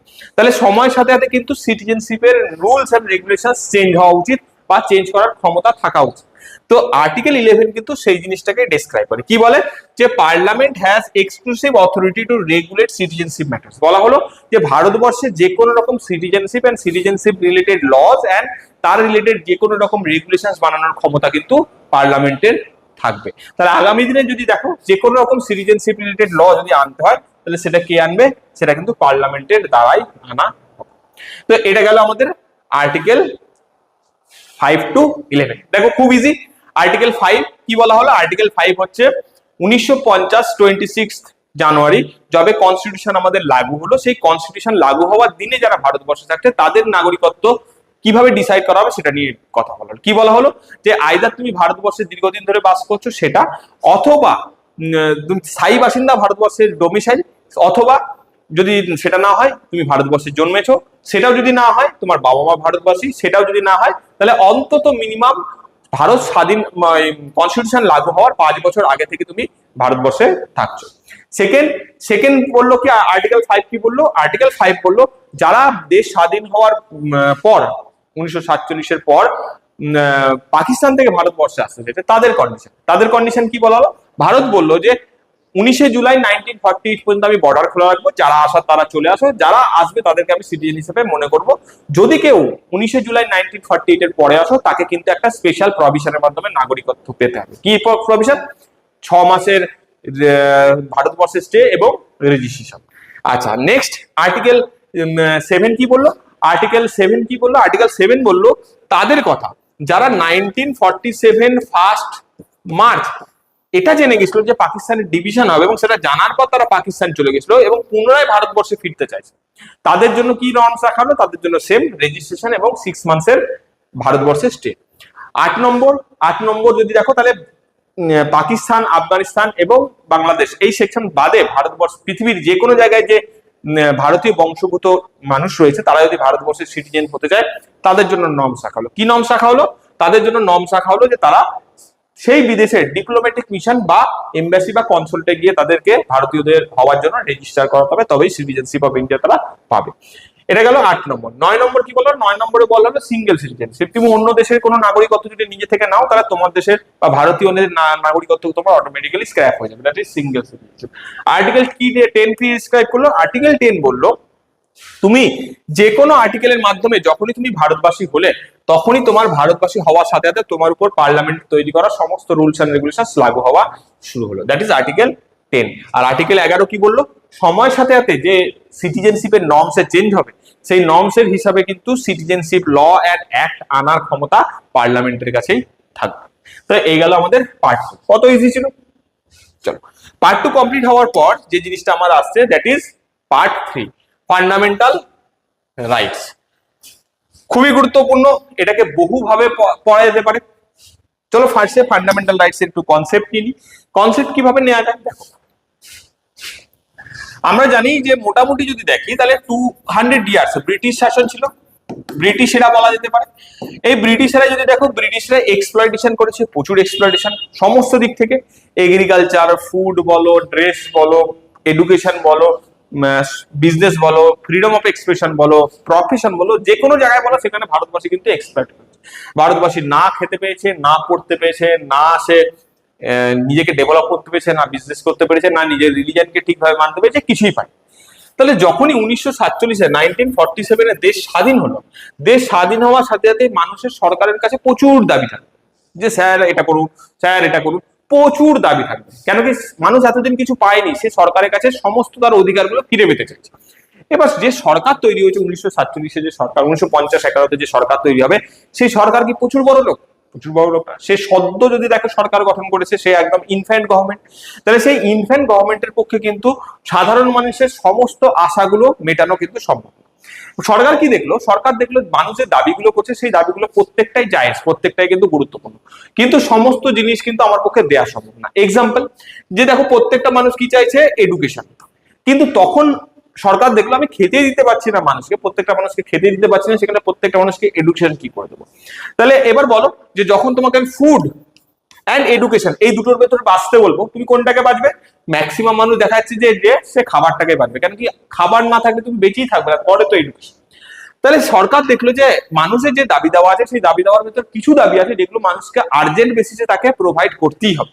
কেন কি, সেটা তার সঠিকভাবে বেঁচে থাকা, ডিগনিটি নিয়ে বেঁচে থাকা এবং সুস্থ জীবনযাপনের জন্য এসেনশিয়াল, এবং মানুষ হিসাবে, স্বাধীন মানুষ হিসাবে তাদের ওইগুলো রাইটস গুলো খুবই দরকার। এবং তখন সরকার কি করলো? সরকার বললো যে ঠিক আছে, তোমরা সাধারণ মানুষ, ভারতবর্ষের সিটিজেনরা যে দাবি দেওয়া করছো, সেই দাবিগুলোর ভেতর থেকে বা অধিকারগুলোর দাবি করছো, সেই অধিকারগুলোর ভেতর থেকে কিছু অধিকার আমরা এখনই সিকিউর করে দিচ্ছি, যেগুলো তোমাদের জন্য খুবই এসেনশিয়াল এবং ভালোভাবে বাঁচার জন্য এসেনশিয়াল। এবং যখনই ভারতবর্ষের কেউ নাগরিক হবে, তখনই এই অধিকারগুলো সে অটোমেটিক্যালি এনজয় করবে। আর তো সেই রাইটস গুলো কি নাম দেওয়া হলো? সেই রাইটস গুলোকে নাম দেওয়া হলো আমাদের ফান্ডামেন্টাল রাইটস। উল্টো দিকে যে রাইটস গুলো দিতে পারলো না সরকার, সরকার কি তাহলে সেগুলো ভুলে গেল? সরকার বলল না, এগুলো আমার মনে থাকছে, এগুলো আমি মাথায় রাখছি, সময়ের সাথে সাথে আমি স্টেট এবং ইউনিয়ন গভর্নমেন্ট এবং স্টেট গভর্নমেন্টকে ইনস্ট্রাকশন এবং ডাইরেক্টিভ দিয়ে যাচ্ছি, সময়ের সাথে সাথে তারা যখন সামর্থ্য অর্জন করবে, তখন তোমাদের এই রাইটস গুলোকে তারা কি করবে? তারা ধীরে ধীরে ধীরে ধীরে তোমাদের সেগুলো কিন্তু ফান্ডামেন্টাল রাইটস এর ভিতর জায়গা দিতে থাকবে। যেমন যখন স্বাধীনতার সময় আমরা ফুডকে, এডুকেশনকে সিকিউর করতে পারিনি, পরবর্তীকালে আমরা কি করেছি? পরবর্তীকালে আমরা এডুকেশনকে কিন্তু আমাদের কনস্টিটিউশনের ভেতর সিকিউর করেছি। এবং যে রাইটস গুলোকে আমরা সিকিউর করতে পারলাম না এবং বললাম যে পরবর্তীকালে আমরা সেগুলোকে সেটেল করব, পরবর্তীকালে সেগুলোকে অ্যাচিভ করব, সেটাকেই আমরা কি করলাম? সেটাকে আমরা অ্যাড করলাম এর ডিপিএসপি। ক্লিয়ার হলো? তাহলে এবার যদি দেখো, তাহলে সরকার কি বললো? এই রাইটস গুলো হবে গ্যারেন্টেড, আমি দেবই। তখনই মানুষ প্রশ্ন করলো, কে গ্যারেন্টি? কিসের গ্যারেন্টি স্যার? কে দেবে? বললো কেন? যদি কখনো তোমার ফান্ডামেন্টাল রাইটস এর ভায়োলেশন হয়, তাহলে গ্যারেন্টার হবে জুডিশিয়ারি সিস্টেম বা সুপ্রিম। ঠিক, তাহলে এই জন্য ফান্ডামেন্টাল রাইটস হয়ে গেল জাস্টিসেবল in nature.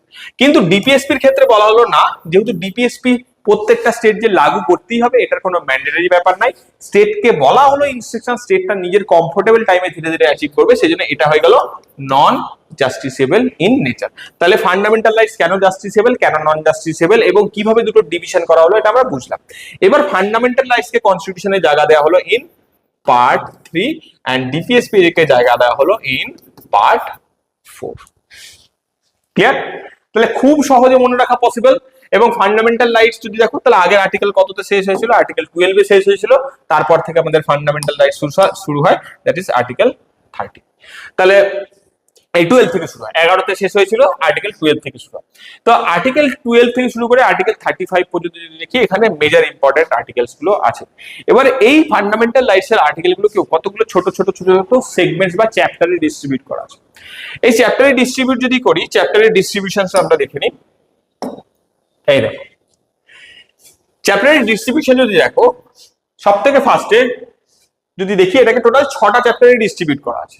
Right to equality, right to freedom, right against exploitation, right to freedom of religion, educational rights and constitutional remedies.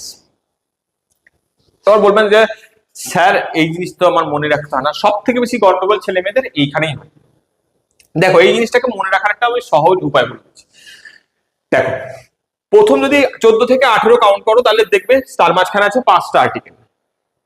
19 থেকে 22 যদি ক্যালকুলেট করো দেখবে 4টে আর্টিকেল। তারপর যদি 23 থেকে 24 দেখো তাহলে দুটো।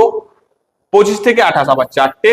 তারপর 29 থেকে 30 আবার দুটো, আবার 1। তাহলে এই নাম্বারটা কি হচ্ছে 542421। তাহলে এই নাম্বারটা মনে রাখো 542421। এবার স্যার এটা তো মনে রাখলাম, কিন্তু এদিকটা কিভাবে মনে রাখবো? তাহলে এদিকটা মনে রাখবে ইকুয়ালিটির ই, ফ্রিডমের এফ, এক্সপ্লয়টেশনের ই, রিলিজনের আর, এডুকেশনের ই, রেমিডিজের আর। তাহলে ই এফ ই আর ই আর। তাহলে এখানে আসবে তোমার 54241। তাহলে দেখো ই ইকুয়ালিটিতে আছে 5টা, এফ ফ্রিডমে আছে 4টে, ই আবার এক্সপ্লয়টেশনে আছে দুটো, আর রিলিজনে আছে 4টে, ই এডুকেশনাল রাইটস আছে দুটো, রেমিডিজ আছে একটা। তাহলে এটা কিন্তু তোমরা খুব সহজেই মনে রাখতে পারবে। আমি বলে দিলাম কিভাবে মনে রাখার একটা প্রসিডিউর আছে, ই এফ ই আর ই আর। এটা হচ্ছে 6টা চ্যাপ্টার। কতগুলো করে আর্টিকেল আছে এক একটায় মনে রাখার জন্য খুব ইজি প্রসেস বলে দিলাম, 542421। তাহলে এটাতে কিন্তু তোমাদের সবসময় মনে থাকবে এখানে আর্টিকেল কত থেকে শুরু হচ্ছে, আর্টিকেল 14 থেকে আর্টিকেল 32। এবার বলবে যে স্যার আপনি যে বললেন আর্টিকেল 12 থেকে শুরু হয়েছে, তাহলে 12, 13, এদিকে 33, 31, 34, 35 এগুলো কোথায়? আচ্ছা এইগুলো যদি দেখি তাহলে এই জিনিসগুলোকে যদি দেখি কনস্টিটিউশনে আলাদাভাবে বিভিন্ন জিনিসকে ডেসক্রাইব করতে কাজে লাগানো হচ্ছে। এবং তার ভেতর সব থেকে ফার্স্টে যে জিনিসটা আছে that is our article 12। Article 12 কি বলছে? আর্টিকেল 12 বলছে সব থেকে ফার্স্ট প্রশ্ন যেটা আসছে যখনই রাইটস এর কথা আসে, যে তোমাকে ফান্ডামেন্টাল রাইটস দিচ্ছে কে? ফান্ডামেন্টাল রাইটস দিচ্ছে সরকার। সেটাকে সিকিউর করছে কে? সেটাকে সিকিউর করছে কোর্ট। তাহলে দিচ্ছে কে? দিচ্ছে হচ্ছে সরকার। এখানে প্রশ্ন আসছে কোন সরকার বা কোন রাজ্য বা স্টেটের কথা এখানে ডিফাইন করা হচ্ছে। তো অ্যাকচুয়ালি যদি দেখো পলিটিতে স্টেট মানে কিন্তু কোনো রাজ্য না, স্টেট মিনস এখানে পলিটিক্যালি বাউন্ডেড এরিয়াকে বলা হচ্ছে। তাহলে যদি দেখো একটা মিউনিসিপ্যালিটিও পলিটিক্যালি বাউন্ডেড এরিয়া। আচ্ছা পলিটিক্যালি মানে যখন কোন একটা জায়গার বাউন্ডারি মানুষের দ্বারা নির্ধারিত হয় তখনই সেটাকে আমরা পলিটিক্যাল বাউন্ডারি বা রাজনৈতিক আমরা বর্ডার বলে থাকি। তাহলে একটা যদি মিউনিসিপ্যালিটি দেখো তারও নির্দিষ্ট একটা এরিয়া আছে যেটা মানুষ দ্বারা নির্ধারিত, তাহলে মিউনিসিপ্যালিটিও কিন্তু কনসিডার হতে পারে একটা স্টেট হিসাবে। আচ্ছা একটা স্টেট তারও একটা বাউন্ডারি আছে, সেই বাউন্ডারিটাও যদি দেখো ম্যানমেড বা মানুষের দ্বারা টানা হয়েছে তাহলে সেটাও কিন্তু কনসিডার হতে পারে একটা স্টেট। আবার একটা গোটা একটা দেশ, এই দেশটারও একটা বাউন্ডারি আছে, এই দেশের বাউন্ডারিটাও কিন্তু মানুষের দ্বারা তৈরি, তাহলে এটাও একটা গোটা দেশও কিন্তু পলিটিক্যালি বাউন্ডেড এরিয়া, তাহলে এটাও কিন্তু কনসিডার হতে পারে স্টেট হিসেবে। তাহলে এখানে ওই জিনিসটাই বলা হয়েছে যে আমাদের ফান্ডামেন্টাল রাইটস দেবে কে? প্রোভাইড কে করবে? প্রোভাইড করবে স্টেট। কে প্রোভাইড করবে? স্টেট। এবার প্রশ্ন হচ্ছে তাহলে স্টেট মানে কি শুধু রাজ্য? বলে না। What is the meaning of state? State মানে হচ্ছে সেন্ট্রাল গভর্নমেন্ট, কেন্দ্র সরকার। স্টেট বলতে গেলে স্টেট গভর্নমেন্ট, রাজ্য সরকার। স্টেট বলতে গেলে এখানে পার্লামেন্ট। স্টেট বলতে গেলে স্টেট লেজিসলেচার মানে আমাদের বিধানসভা। স্টেট বলতে গেলে লোকাল অথরিটিস, পঞ্চায়েত, মিউনিসিপ্যালিটি এবং আদার অথরিটিস উইদিন ইন্ডিয়া যেগুলো কেন্দ্র সরকার বা রাজ্য সরকারের হয়ে কাজ করছে। Those are the responsible states to give you fundamental rights. তাহলে এখানে সবথেকে ফার্স্টে ডেসক্রাইব করা আছে কিসের ব্যাপারে? আর্টিকেল 12। আর্টিকেল 12 ডেসক্রাইব করেছে অ্যাবাউট দা স্টেট। ক্লিয়ার? তাহলে আর্টিকেল 12 এর পর যে জিনিসটা ডেসক্রিপশন আছে that is article 13। Article 13 describe করছে কি? আর্টিকেল 13 ডেসক্রাইব করছে হোয়াট ইজ ল। কি বলছে যে বা বলতে পারে যে ল কেমন হতে পারে বা কেমন হতে পারে না সেটার কথা ডিসক্রাইব করা হচ্ছে। বলা হচ্ছে কি যে কোন রকম পার্লামেন্টের তৈরি করা ল বা নিয়ম যেটা ফান্ডামেন্টাল রাইটস এর কোনো না কোনো আর্টিকেলকে ভায়োলেট করছে তখনই সেটাকে আনকনস্টিটিউশনাল কনসিডার করা হবে। এবং সেটার ক্ষেত্রে কিন্তু সুপ্রিম কোর্টের জুডিশিয়াল রিভিউ মানে সুপ্রিম কোর্ট অটোমেটিক্যালি সেটাকে রিভিউ করতে পারবে এবং সেটাকে স্ক্র্যাপ করতে পারবে। তাহলে আর্টিকেল 13 কি বলছে? আর্টিকেল 13 বলছে যদি পার্লামেন্ট বা কেউ এমন কোনো ল বা নিয়ম তৈরি করে যেটা আমাদের ফান্ডামেন্টাল রাইটস এর কোনো না কোনো আর্টিকেলকে ভায়োলেট করছে, তখন গিয়ে সেই লটাকে বা সেই অ্যাক্টটাকে আমরা কিন্তু আনকনস্টিটিউশনাল ঘোষণা করতে পারি। এবং সেই আনকনস্টিটিউশনাল লটাকে যদি দেখো তাহলে সুপ্রিম কোর্ট কিন্তু জুডিশিয়াল রিভিউ বা সুপ্রিম কোর্ট কিন্তু তার তত্ত্বাবধানের আন্ডারে রিভিউ করতে পারে। তো দ্যাট ইজ আর্টিকেল 13। তাহলে দেখবে ম্যাক্সিমাম যখন আমরা কেস স্টাডিজ পড়ি, কেস স্টাডিজ যদি কোনো এমন কোনো কিছু হয়, যেমন হচ্ছে রাইট টু প্রপার্টি নিয়ে যত কেসেস এসছে, সেই কেসেস যদি দেখো তাহলে কিন্তু আর্টিকেল 13 এর ভায়োলেশনের এগেনস্টেই কেসেস হয়েছে। কেন কি রাইট টু প্রপার্টি যদি দেখো তাহলে আমাদের ফান্ডামেন্টাল রাইটস এর ভিতর ছিল। তাহলে যখনই বলা হচ্ছে, ফার্স্টে বলা হচ্ছে ফান্ডামেন্টাল রাইটস এ কি, যে তুমি নিজের ইচ্ছা মতো জায়গা রাখতে পারো। তারপরে যদি একটা নিয়ম আনা হয়, দিয়ে বলা হয় যে না তুমি এতটুকুর বেশি জায়গা রাখতে পারবে না, তখনই কি করা হলো, এই যে রাইট টু প্রপার্টি সেটার ভায়োলেশন হয়ে গেল। তো সেটা নিয়ে যদি দেখো আর্টিকেল 30 আন্ডারে বহু কেসেস হয়েছে, যেমন কেশানন্দা ভারতী কেস, তারপর আমাদের গোলকনাথ কেস, এগুলো সবই হচ্ছে আর্টিকেল 13 এর ভায়োলেশন নিয়ে। তো ক্লিয়ার হলো? তাহলে আর্টিকেল 12 স্টেট কে ডিফাইন করছে, অ্যাকচুয়ালি কে ফান্ডামেন্টাল রাইটস দেবে, কে দিতে পারে, union government, state legislature, union legislature, parliament, এই সরি তোমার panchayat, municipality and any authority যেটা সরকারের আন্ডারে ফাংশন। ঠিক। আর্টিকেল 13 কি বলছে? আর্টিকেল 13 আমাদের বলছে যে ল ক্যাম্প, কোন জিনিসটা ল হবে না, ল কোনটা হবে না, যেটা আমাদের কোন রকম ফান্ডামেন্টাল রাইটস কে ভায়োলেট করছে সেটাকেই ল হিসাবে কনসিডার করা যাবে না। ঠিক আছে? আচ্ছা, এবার আসছি হচ্ছে আমাদের রাইট টু ইকুয়ালিটির কনসেপ্ট। রাইট টু ইকুয়ালিটি কি বলছে? রাইট টু ইকুয়ালিটি দেখো, ফার্স্টে আমরা পড়েছিলাম ইকুয়ালিটির যেটা আমরা পড়েছিলাম EFER এর ফার্স্ট এখানে যদি দেখি তাহলে 14 থেকে 18 পর্যন্ত টোটাল আর্টিকেলকে এখানে ডেসক্রাইব করা আছে। সেখানে সব থেকে first article, that is article 14 কি বলছে? আর্টিকেল 14 বলছে ইকুয়ালিটি বিফোর ল, মানে নিয়মের সামনে সবাই সমান, এখানে কিন্তু কাউকে আলাদাভাবে দেখা হবে না। এই নিয়মের সামনে সবাই সমান, এটাকে যদি দেখো দুভাবে ডেসক্রাইব করা আছে, equality before law and equal protection of law. তার মানে কি, এক তো এটা তো বুঝলাম যে ইকুয়ালিটি বিফোর ল মানে নিয়মের সামনে সবাই সমান, এই কনসেপ্টটা আমরা নিয়েছি ব্রিটিশ থেকে।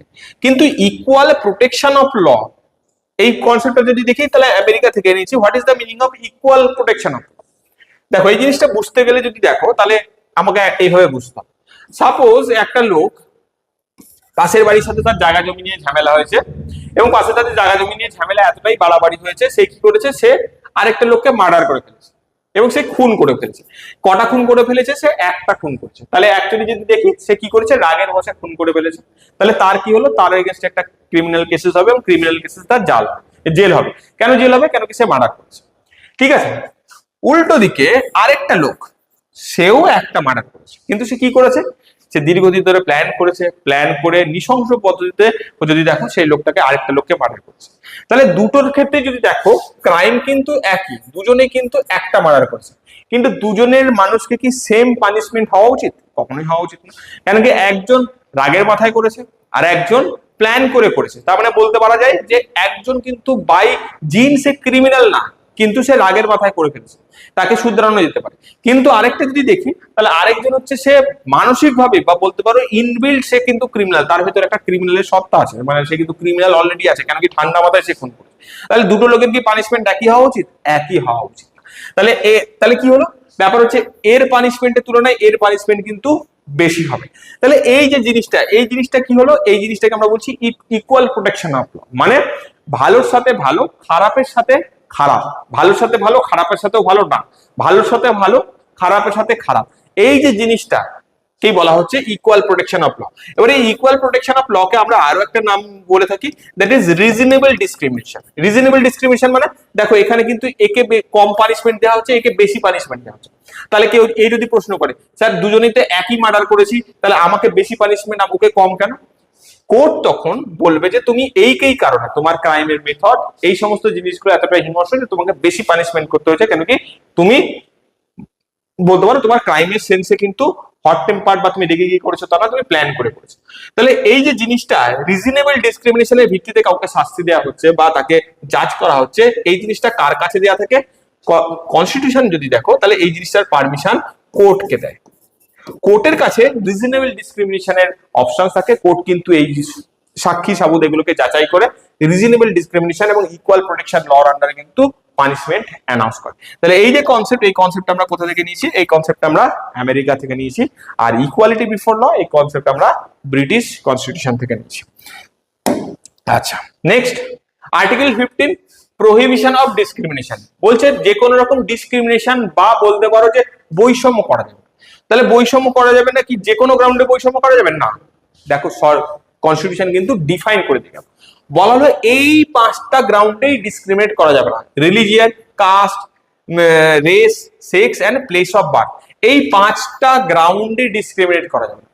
এবার দেখো, যেমন একটা বলে দিলাম, এখন যখনই কোনো মেরিট লিস্ট বেরোয়, কারোর নাম 1-এ থাকে, কারোর নাম 2-এ থাকে, কারোর নাম 3-এ থাকে। এবার আমি বললাম যে 1 আর 2 আছে তাকেই আমি নেব, 3কে আমি নিলাম না।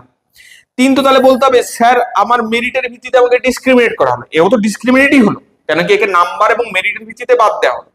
তাহলে তো এও অবজেকশন করতে পারতো। সেই জন্য এই ধরনের প্রবলেম যাতে না ক্রিয়েট হয়, তো সরকার সবসময় কি করলো, সরকার সবসময় গ্রাউন্ড ডিসক্রাইব করতে পারে যে কোন কোন পার্টিকুলার গ্রাউন্ড সেই শুধুমাত্র ডিসক্রিমিনেট করা যাবে না, কাউকে করা যাবে না।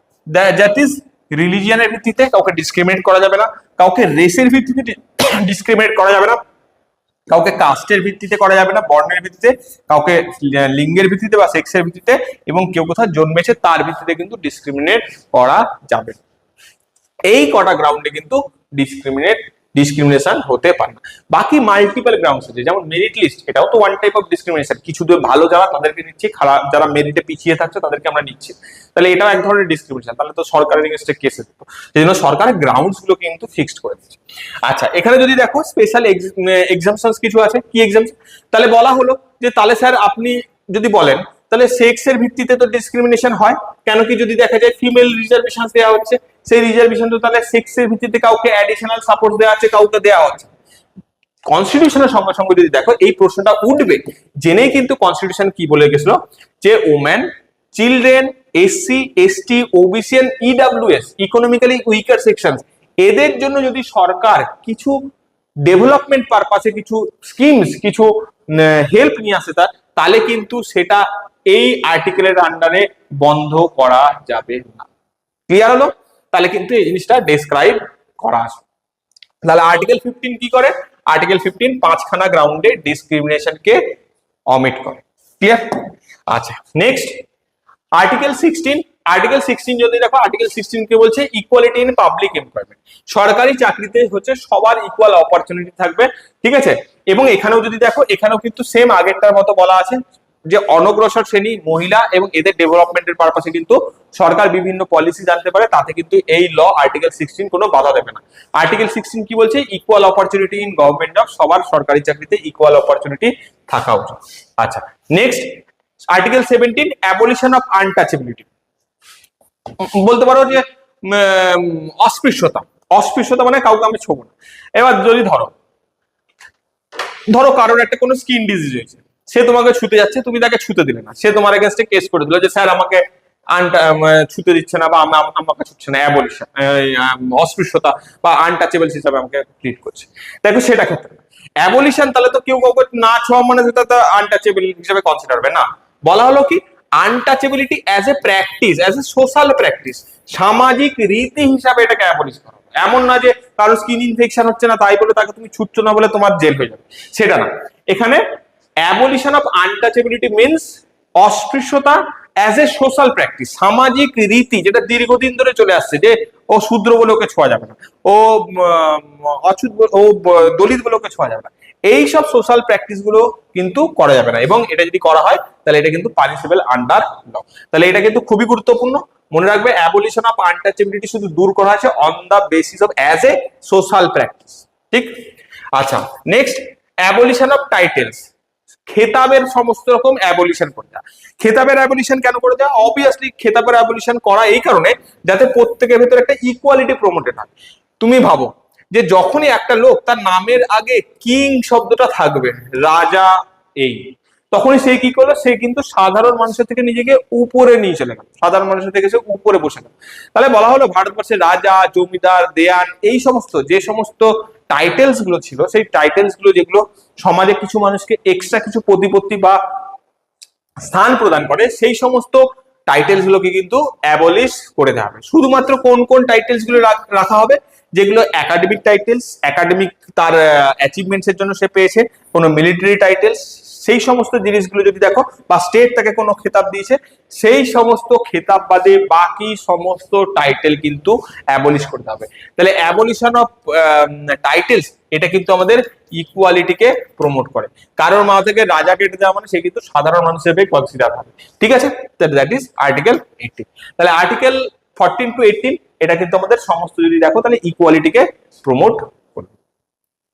আচ্ছা, নেক্সট আর্টিকেল 19 থেকে 22 এই জিনিসটা যদি দেখো তাহলে আমাদের রাইট টু ফ্রিডম কে, আমাদের স্বাধীনতা বা বলতে পারো যে ফ্রিডম সেন্স কে ডেসক্রাইব করে। ফ্রিডম সেন্স কে ডেসক্রাইব করতে গেলে যদি দেখি তাহলে আর্টিকেল 19 থেকে 22 এর ভেতর সব থেকে ইম্পর্টেন্ট যেটা থেকে বারবার কোশ্চেন আসে, বলতে পারো এই পার্টটাই আর্টিকেল 19 থেকে 22 এই পার্টটাই কিন্তু সব থেকে বেশি ইম্পর্টেন্ট সেকশনস গুলোর ভেতরে একটা, এখান থেকে কোশ্চেন আসে। এমনি আজকে যে পার্টটা আমরা করছি সেটা থেকে কোশ্চেন আসবেই, তোমরা ধরে চলো।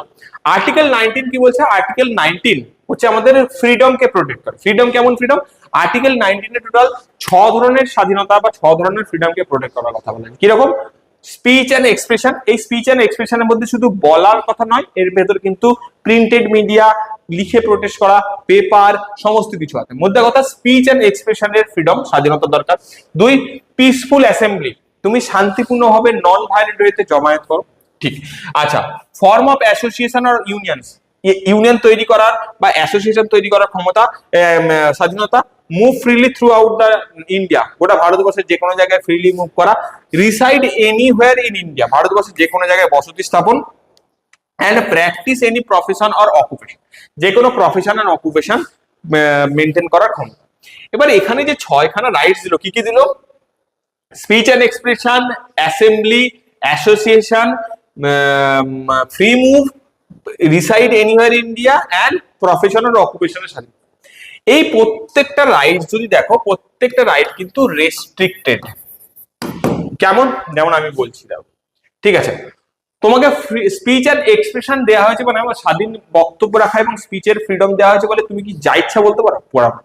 তুমি এমন কিছু কথা বলতে পারো না যেটা অন্য কারোকে হার্ম করবে। তাহলে কি হলো? তোমাকে রেস্ট্রিক্ট করে দেওয়া হলো। তুমি যে কোনো রকম প্রফেশন চুজ করতে পারো, তাই বলে তুমি কি ডাকাতিকে প্রফেশন হিসেবে নিতে পারবে? পারবে না। তুমি ভারতবর্ষে যে কোনো জায়গায় যেতে পারো, তাই বলে কি ভারত সরকার যে সমস্ত জায়গাকে রেস্ট্রিক্ট করে রেখেছে, যেমন ধরো কোনো আর্মি ক্যাম্প, কোনো ল্যাব, কোনো রিসার্চ সেন্টার, সেখানে কি তুমি যেতে পারবে? পারবে না।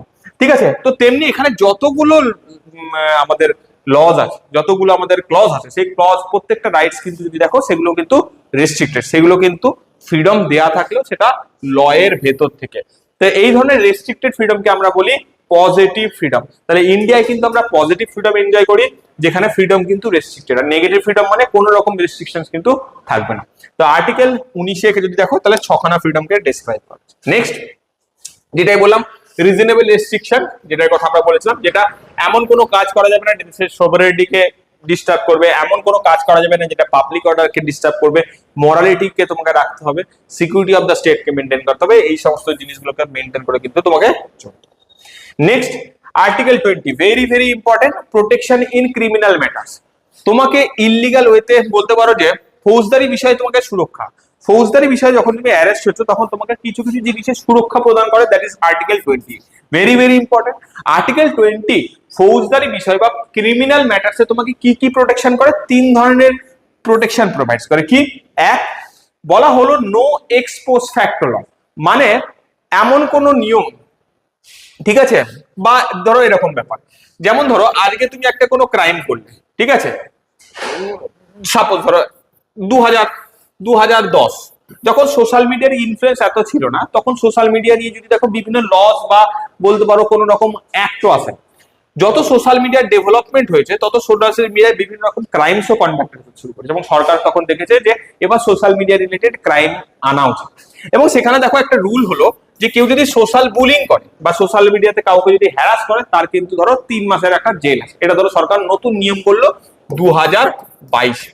ঠিক আছে, এবার দেখা যাচ্ছে যে কোনো একটা লোক 2020-তে একটা ক্রাইম করে এসছে, যেখানে সে সোশ্যাল মিডিয়ায় কাউকে হ্যারাস করছে। তাহলে অ্যাকচুয়ালি লোকটা যখন ক্রাইম করেছে তখন কিন্তু এই লটা ছিল না। তাহলে এমন কোন ক্রাইম যেটা আগে কন্ডাক্টেড হয়েছে সেটা তখন কিন্তু মানে পানিশমেন্টের আন্ডারে ছিল না, কিন্তু বর্তমানে সেটা পানিশমেন্টের আন্ডারে, সেই হিসাবে কিন্তু তাকে পানিশ করা যাবে না। That is no ex post facto law, পূর্ববর্তী প্রভাবযুক্ত আইনের নয়। মানে এমন কোন নিয়ম যেটা আগে ক্রাইম ছিল না, এখন ক্রাইম হয়েছে, তুমি আগে ক্রাইমটা করে ফেলেছো, সেই ক্রাইমের জন্য তোমাকে আজকে পানিশ করা যাবে না। That is no ex post facto law. No double jeopardy, মানে এক জিওপার্টি, ভেরি ভেরি ইম্পর্টেন্ট, এই নামটা মনে রাখবে। জিওপার্টি মানে শাস্তি, একই অপরাধের জন্য দুবার শাস্তি, ঠিক আছে? এটা কিন্তু কোনোদিনই পসিবল নয় বা কোনোদিনই দেওয়া যাবে না, একই অপরাধের জন্য দুবার শাস্তি। নো সেলফ ইনক্রিমিনেশন, নিজেকেই দোষ স্বীকার করার জন্য ফোর্স করা বা বাধ্য করা, এটা কিন্তু কখনোই করা যাবে না। তাহলে দেখো আর্টিকেল 20 কি জিনিস বললো? আর্টিকেল 20 তিনটে জিনিস বললো। নো এক্স পোস্ট ফ্যাক্টো ল, পুরনো নিয়মে কিন্তু যদি দেখো পুরনো ক্রাইম যেটা এর মধ্যে ছিল না, পানিশমেন্টের আন্ডারে ছিল না, বর্তমানে এসছে, সেই রকম পানিশমেন্টের আগে করা পানিশমেন্টের জন্য এখন পানিশ করা যাবে না, ক্রাইমের জন্য এখন পানিশ করা যাবে না। নো ডবল জিওপার্টি, একই শাস্তির জন্য, একই কাজ অপরাধের জন্য দুবার শাস্তি হবে না। নো সেলফ ইনক্রিমিনেশন, নিজেকে দোষ স্বীকার করতে বাধ্য করা যাবে। ঠিক, এটা গেল আর্টিকেল 20। Article 21 very important. যদি দেখো তাহলে আমাদের কনস্টিটিউশন আর্টিকেল 21 হচ্ছে আমাদের জীবন ও ব্যক্তিগত সুরক্ষাকে সিকিউর করে। এই article 21 is considered as heart and soul of the Indian constitution. কেন কি, যদি ফান্ডামেন্টাল রাইটস প্রোটেক্ট না করেও শুধু এই রাইটটাকেও প্রোটেক্ট করা হতো, তাহলেও কিন্তু আমাদের বহু রাইটস প্রোটেক্টেড হতো। যেমন কেন কি, প্রোটেকশন অফ লাইফ, বেঁচে থাকার অধিকার, এবং প্রোটেকশন অফ লিবার্টি, স্বাধীনতার ভেতরে সবই পড়ে যায়। আমার লিবার্টি ডিফাইন করা পসিবল বা ইম্পসিবল, কেন কি আমি কোন জিনিসের স্বাধীনতা বা লিবার্টি ফিল করি সেটা কেউ ডিফাইন করতে পারে। তো সেই জন্য যদি দেখি তাহলে protection of life and personal liberty, এটা হচ্ছে ব্রডার সেন্সে ডেসক্রাইব করা হয়, বিশাল বড় এর এখতিয়ার আছে, এবং এর ইম্পর্টেন্সের জন্য যদি এটাকে আমরা আর্টিকেল 21 কে heart and soul of Indian constitution বলে থাকি। এটাকে এক্সপ্লেন করতে যদি দেখো 30 to 40 মিনিটস লাগা উচিত, কিন্তু আমাদের ক্লাস যেহেতু ছোট্ট, আজকে আমরা খুব অল্প সময় সেটাকে ডিভিশন করবো বলেছে, সেহেতু এটাকে আজকে আমরা এক্সপ্লেন করলাম না। আমরা ফান্ডামেন্টাল রাইটস এর উপর যখন অ্যাডিশনাল এক্সট্রা ক্লাসে জানবো তখন এটাকে আমরা আলাদাভাবে এক্সপ্লেন করবো। আচ্ছা, কি বলছে? No person shall be deprived of his life or personal liberty except according to procedure established by law। বলছে কোনো একটা ব্যক্তিকে তার ব্যক্তির জীবন বা তার ব্যক্তিগত স্বাধীনতাকে কেড়ে নেওয়া যাবে না, যে নিয়ম দ্বারা প্রতিষ্ঠিত পদ্ধতি আছে সেটা ব্যতীত। মানে কারোর জীবন এবং ব্যক্তিগত স্বাধীনতা যদি কাটতে হয়, তবে নির্দিষ্ট গ্রাউন্ডে নিয়ম মাফিক, যে নিয়মটা কনস্টিটিউশন প্রেসক্রাইব করে গেছে সেই নিয়মের আন্ডারেই করতে হবে, যেমন ইচ্ছা তেমন করতে পারবে না। তো এখানে যদি দেখো এর ভেতর কিছু ছোট ছোট ক্লজ দেয়া আছে। কি কি? এই লিবার্টিকে প্রোটেক্ট করার জন্য তোমরা কি কি পাবে, ঠিক আছে? এর ভেতর কি কি দেয়া আছে? Right two live with dignity, মর্যাদার সাথে বেঁচে থাকা। রাইট টু প্রাইভেসি এর আন্ডারে পড়ছে। রাইট টু ক্লিন এনভায়রনমেন্ট এর আন্ডারে পড়ছে। এটা যদি দেখো তোমাদের খুবই ইম্পর্টেন্ট হয়েছে, কেন কি দিল্লিতে কিছুদিন আগে হচ্ছে ক্লিন এনভায়রনমেন্টের জন্য প্রোটেস্ট ছিল। রাইট টু শেল্টার, বলতে পারো আশ্রয় বা বাড়ির জন্য, বাড়িতে থাকার অধিকার, বা বলতে পারো যে শেল্টারের অধিকার, যে নিজের একটা বাড়ি থাকবে সরকার জানো। এক্ষেত্রে সরকার বিভিন্ন আবাস যোজনা এগুলো এই কারণেই কন্ডাক্ট করে। রাইট টু লিগ্যাল এইডস, যে যখনই দেখা যাচ্ছে, রাইট টু লিগ্যাল এইডস কি? রাইট টু লিগ্যাল হচ্ছে যখনই দেখা যাচ্ছে তোমার এগেনস্টে কোনো কেসেস হলো বা তোমাকে কোনোভাবে অ্যারেস্ট করা হলো, তখনই তোমাকে নিজের পক্ষ রাখার জন্য কোর্টে কোনো অ্যাডভোকেটস নিযুক্ত করতে হবে। তাহলে সেই অ্যাডভোকেট রাখার দেখা যাচ্ছে তোমার পয়সা নেই, তাহলে কি তুমি জাস্টিস পাবে না? পাবে। সরকারি নিয়মে যদি দেখো, এই যে লিগ্যাল এইডস পাওয়ার অধিকার তোমার আছে, যাতে কোনো মানুষ তার অর্থনৈতিক দুর্বলতা বা কোনো না কোনো ডিসেবিলিটিস জন্য জাস্টিস থেকে বঞ্চিত না হয়, তার জন্য কিন্তু লিগ্যাল রাইটস কে ফ্রি করা আছে।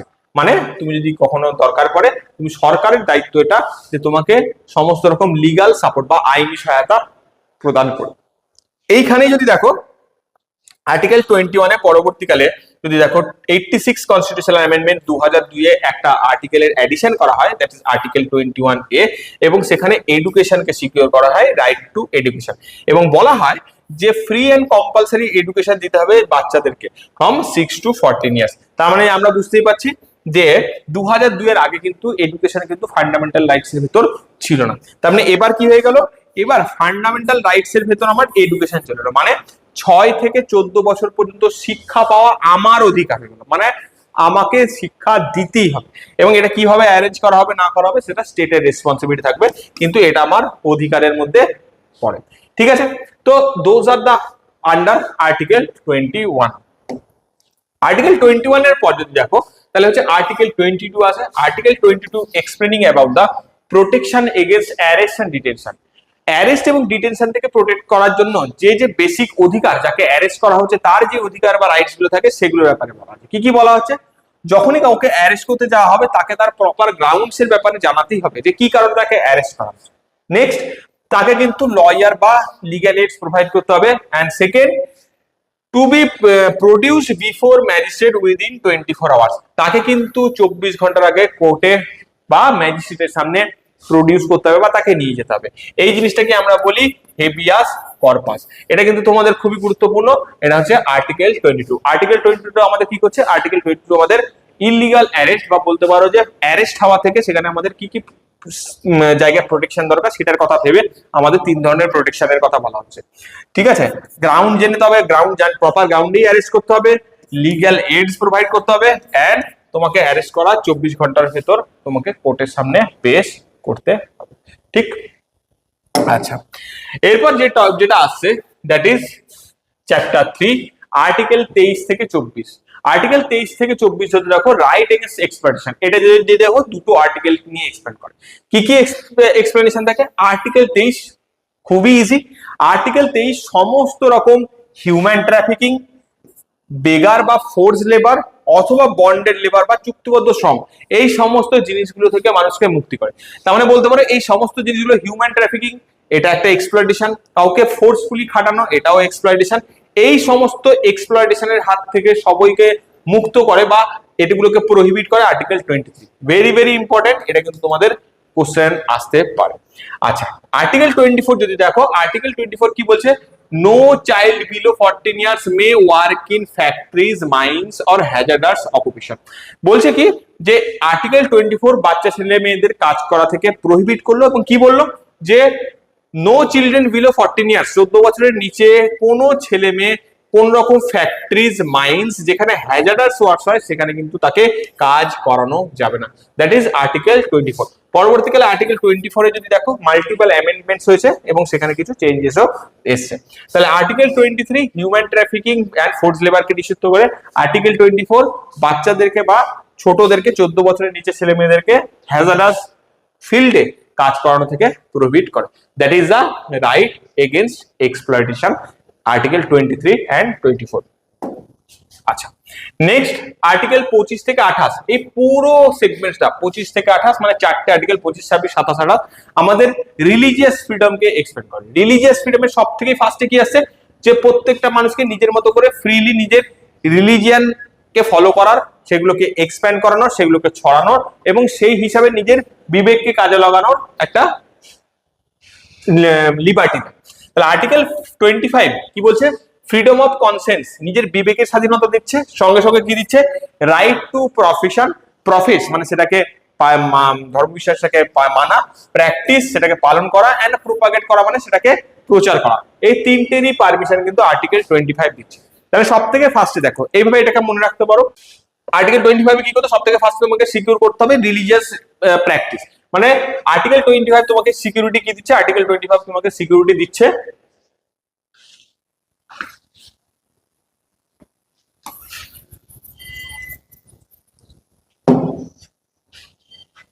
আচ্ছা, নেক্সট যে আর্টিকেলটা পড়বে that is next chapter is chapter 4। সেখানে কিন্তু আর্টিকেল 25 থেকে 28 এই পুরো সেগমেন্টটা কিন্তু আমাদের right of freedom and of রিলিজিয়নকে এক্সপ্লেন করে। দেখো জিনিসটা কিভাবে সাজানো আছে, যদি দেখো তাহলে সব থেকে ফার্স্টে দেখতে পাবে, সব থেকে ফার্স্টে পেলাম কি আমরা? ইকুয়ালিটি। যখনই কাউকে ইকুয়ালিটি প্রোভাইড করবে, সবাই সমতা পাবে, তখনই তার ভেতর ফ্রি নেচার আসবে। অবভিয়াসলি কেউ যদি সমাজে উপরে বসে থাকে, আমরা সবসময় দেখে এসেছি যে দুর্বলের উপর সবলের অত্যাচার, তার মানে যখনই সবল হবে দুর্বল কিন্তু কোনোভাবেই ফ্রি ভাবে থাকতে পারবে। যখনই ইকুয়ালিটি আসবে তখনই সেন্স অফ ফ্রিডম তৈরি হবে। তাই সেই জন্য যদি দেখো ইকুয়ালিটির পর আসছে ফ্রিডম। যখনই কোন রকম ইকুয়ালিটির পর ফ্রিডম আসবে, তারপর কি পেয়েছি আমরা? EFER, তাই তো? তখনই পেয়েছি ইকুয়ালিটি, ফ্রিডম, তারপর পেয়েছি আমরা এক্সপ্লয়টেশন। কাউকে এক্সপ্লয়েট করা যাবে না। যখন এই তিনটে জিনিস হবে তখনই তুমি ফ্রিলি তোমার রিলিজিয়নকে পালন করতে সক্ষম হবে। তো এইভাবে মনে রাখো, কাউকে ইকুয়ালি ট্রিট করতে হবে, তবেই সে কি পাবে? তবেই সে ফ্রি সেন্স করবে। যদি কেউ ফ্রি চেঞ্জ করে তবেই ইকুয়ালিটি থাকে এবং সে ফ্রিডম পায়, তবেই তাকে এক্সপ্লয়েট করা যাবে না। যখন সে তিনটে জিনিস পাবে তখনই সে নিজের রিলিজনকে ফ্রিলি প্রোপাগেট অ্যান্ড প্র্যাকটিস করতে পারবে। তো এই জিনিসটা যদি দেখো আর্টিকেল চ্যাপ্টার 4 আর্টিকেল 25 থেকে 28 আমাদের রিলিজিয়াস ফ্রিডমকে এক্সপ্লেন করা আছে। আর্টিকেল 25 এ কি বলছে? Freedom of conscience, right to profess, practice and propagate religion, নিজের রিলিজিয়নকে প্রোপাগেট করা, পালন করা এবং সেটাকে কনসেন্স বা বিবেকের হিসাবে যে মানা, সেই সমস্ত জিনিসগুলোর পারমিশন কিন্তু আর্টিকেল 25 দিচ্ছে। আর্টিকেল 26 কি দিচ্ছে? অবভিয়াসলি এবার তুমি ধর্ম যখন পালন হয়ে গেল, এবার কি হচ্ছে, ধর্ম পালন যখন তুমি ফ্রিলি করতে পারছো, এবার তুমি কি পাবে, তুমি তোমার নিজস্ব ইনস্টিটিউট বা রিলিজিয়াস যে ইনস্টিটিউট গুলো আছে সেগুলোকে অ্যাডমিনিস্ট্রেট করা এবং নিজের অ্যাফেয়ার্স গুলোকে মেনটেন করার পারমিশন, দ্যাট ইজ আর্টিকেল 26 সেটাই দিচ্ছে। Religious denominations can manage their own affairs, বিভিন্ন ধর্মীয় সম্প্রদায়গুলো তাদের নিজস্ব বিষয়গুলো নিজেরাই পরিচালনা করতে পারবে, তার পারমিশন। নেক্সট কি বলছে? নেক্সট বলছে no tax for promotion of a particular region, সরকার কোনোদিন কোন রকম এমন পার্টিকুলার কোনো ধর্মের নামে ট্যাক্স কালেকশন, টাকা তোলা এবং সেটাকে পার্টিকুলার কোনো ধর্মের নামে খরচ করা, এই জিনিসগুলো করতে পারবে না। আর্টিকেল 27 স্টেটকে কিন্তু সেই জিনিসগুলো থেকে প্রহিবিট করে। আর্টিকেল 28 কি বলছে?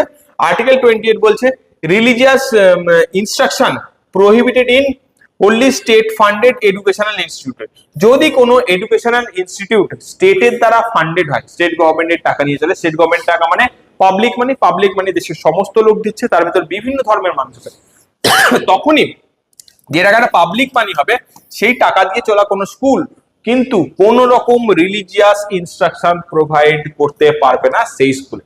তো এখানে আমরা পেয়ে গেলাম টোটাল 4টে আর্টিকেল, 25, 26, 27, 28, ঠিক আছে। তাহলে এরপর যেটা আসছে দ্যাট ইজ আর্টিকেল 29 to 30, দুটো আর্টিকেল থাকছে। এটা যদি দেখো তাহলে আমাদের কালচার এন্ড এডুকেশনাল রাইটস কে প্রমোট করে। কালচার এবং এডুকেশনাল রাইটস কি কি করছে? Protection of language, script and culture of minorities, যে আমাদের ভারতবর্ষে যে মাইনরিটিস বা সংখ্যালঘু সম্প্রদায় আছে, সে ধার্মিক সংখ্যালঘু হোক বা ল্যাঙ্গুয়েজ ভিত্তিক সংখ্যালঘু হোক, তাদের ল্যাঙ্গুয়েজ, স্ক্রিপ্ট এন্ড কালচারকে প্রোটেকশন করার অধিকার কিন্তু আর্টিকেল 29 দিচ্ছে। আর আর্টিকেল 30 কি বলছে? যে minorities can establish and administrate educational institute, বলছে যারা মাইনরিটিস আছে বা সংখ্যালঘু আছে তাদেরকে পারমিশন দিচ্ছে আর্টিকেল 30, যে তারা নিজেদের মতো কি করতে পারে, নিজেদের মতো ইনস্টিটিউশন ক্রিয়েট করতে পারে এবং সেটাকে অ্যাডমিনিস্ট্রেট করতে পারে এবং নিজেদের মতো এডুকেশনাল ইনস্টিটিউট তারা পরিচালন করতে পারে। তো আর্টিকেল 29 এবং 30 এটা কিন্তু আমাদের কালচার অ্যান্ড এডুকেশনাল রাইটস কে প্রমোট করছে। আচ্ছা, নেক্সট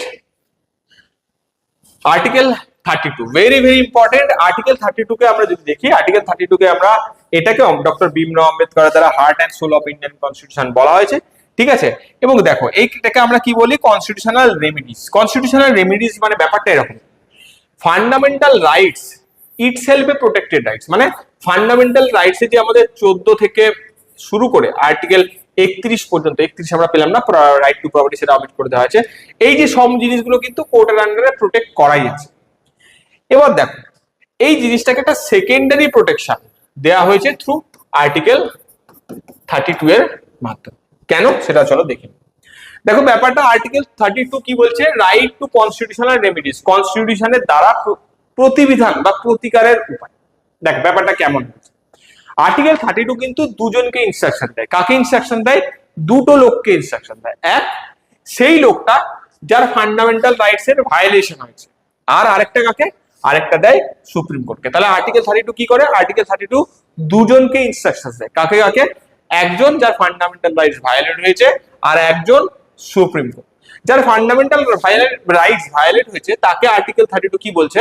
যখনই তোমার ফান্ডামেন্টাল রাইটস ভায়োলেট হবে, go to the supreme court. যখনই তোমার ফান্ডামেন্টাল রাইটস ভায়োলেট হবে, go to the supreme court. আর আর্টিকেল 32 সুপ্রিম কোর্টকে কি বলছে? যে যখনই তোমার কাছে এমন কোনো লোক আসবে যার ফান্ডামেন্টাল রাইটস ভায়োলেট হয়েছে, তাকে জাস্টিস দেওয়ার জন্য তোমাকে তাকে জাস্টিস দিতেই হবে, ঠিক আছে? জাস্টিস দিতে হবে। এবার সুপ্রিম কোর্ট বললো স্যার আমি জাস্টিস তো দেবো, কিন্তু আমি ঢাল তরোয়াল ছাড়া কিভাবে লড়াই করবো? বললো ঠিক আছে, তোমাকে আমি লড়াই করার জন্য 5টা অস্ত্র দিচ্ছি। কি 5টা অস্ত্র? বললো 5টা রিটস দিচ্ছি। রিটস মানে সুপ্রিম কোর্ট তার ঢাল তরোয়াল নিয়ে লড়াই করবে না, সুপ্রিম কোর্ট আদেশ দিতে পারে। তো রিটস মিনস আদেশ। তো সুপ্রিম কোর্টকে 5টা রিটস বা আদেশ দেওয়ার ক্ষমতা দেওয়া হলো। এই রিটসটা কি? এই 5টা রিটস হচ্ছে habeas corpus, mandamus, certiorari, prohibition and warranto, এই 5টা রিটস দেওয়া হয়েছে। ঠিক আছে, তাহলে এই যে জিনিসটা যদি দেখো, এই জিনিসটা হচ্ছে আর্টিকেল 32 এর আন্ডারে পড়ছে। তাহলে আর্টিকেল 32 কিন্তু আমাদের সুপ্রিম কোর্ট শুধু নয়, সঙ্গে সঙ্গে সাধারণ মানুষকেও রেমিডিজের কথা বলে, আর সুপ্রিম কোর্টকেও কিছু অ্যাডিশনাল পাওয়ার প্রোভাইড করে, যাতে সে এই মানুষটার ফান্ডামেন্টাল রাইটস এর ভায়োলেশন যেটা হয়েছে সেটাকে জাস্টিস দিতে পারে, তাকে জাস্টিস প্রোভাইড করতে পারে। আচ্ছা, এবার হচ্ছে যদি দেখো, তাহলে আর্টিকেল 32 এর প্যারালালি আরেকটা আর্টিকেল আছে, দ্যাট ইজ আর্টিকেল 2 to 6, যেটা সুপ্রিম কোর্ট নয়, হাইকোর্টকেও সিমিলার পাওয়ার গ্র্যান্ট করে। তাহলে এটাও কিন্তু প্রশ্ন আছে যে আর্টিকেল 32 এর মতো আরেকটা কোন আর্টিকেল আছে যেটা হাইকোর্টকে পাওয়ার দেয়, দ্যাট ইজ 2 to 6, এটাও কিন্তু সিমিলার পাওয়ার হাইকোর্টকে প্রোভাইড করে। এর কিছু পার্থক্য আছে, এটা আমরা পরে কোনো একদিন ডেসক্রাইব করব, সেটা সেদিনকে আমরা আলোচনা করব। আচ্ছা, এবার এই যে 5 রিটস, এই 5টা রিটস থেকে তোমার প্রশ্ন আছে। হেভিয়াস কর্পাস, হেভিয়াস কর্পাস মানে যদি দেখো যে bring the body in front of court, মানে কোন একটা ব্যক্তিকে যদি ডিটেইন করা হয়, সেই ডিটেইন ব্যক্তিকে 24 আওয়ার্স এর ভিতরে কোর্টের সামনে পেশ করা, that is considered as habeas corpus. Habeas কর্পাসের টার্ম যদি দেখো, এটাকে বলা হয় bring the body in front of court, মানে যাকে অ্যারেস্ট করা হয়েছে তাকে 24 ঘন্টার ভিতর কোর্টের সামনে পেশ করতে হবে, that is habeas corpus. Next, mandamus. Mandamus কি? Command public authority to perform his duty. যেমন ধরে চলো যে কোনো একটা অফিসার, সে অফিসে বসে আছে, তুমি তাকে কোনো কাজ নিয়ে গেছো, সেই কাজটা করা তার ডিউটি, কিন্তু সে করছে না, তখন তুমি কি করতে পারো? তুমি তখন কোর্টে আসতে পারো যে এই অফিসারটা এই কাজ কিন্তু তার করছে না, যেটা তার পাবলিক ডিউটি, তার করা উচিত, সে করছে। তখন কোর্ট সেই অফিসারকে অর্ডার করবে যে দেখো, তুমি যে পোস্টে বসে আছো বা যে সিটে বসে আছো, সেই সিটে তোমার কিছু ডিউটি আছে, সেই ডিউটি তুমি পারফর্ম করো, and that is considered as mandamus. তাহলে ম্যান্ডামাস কি?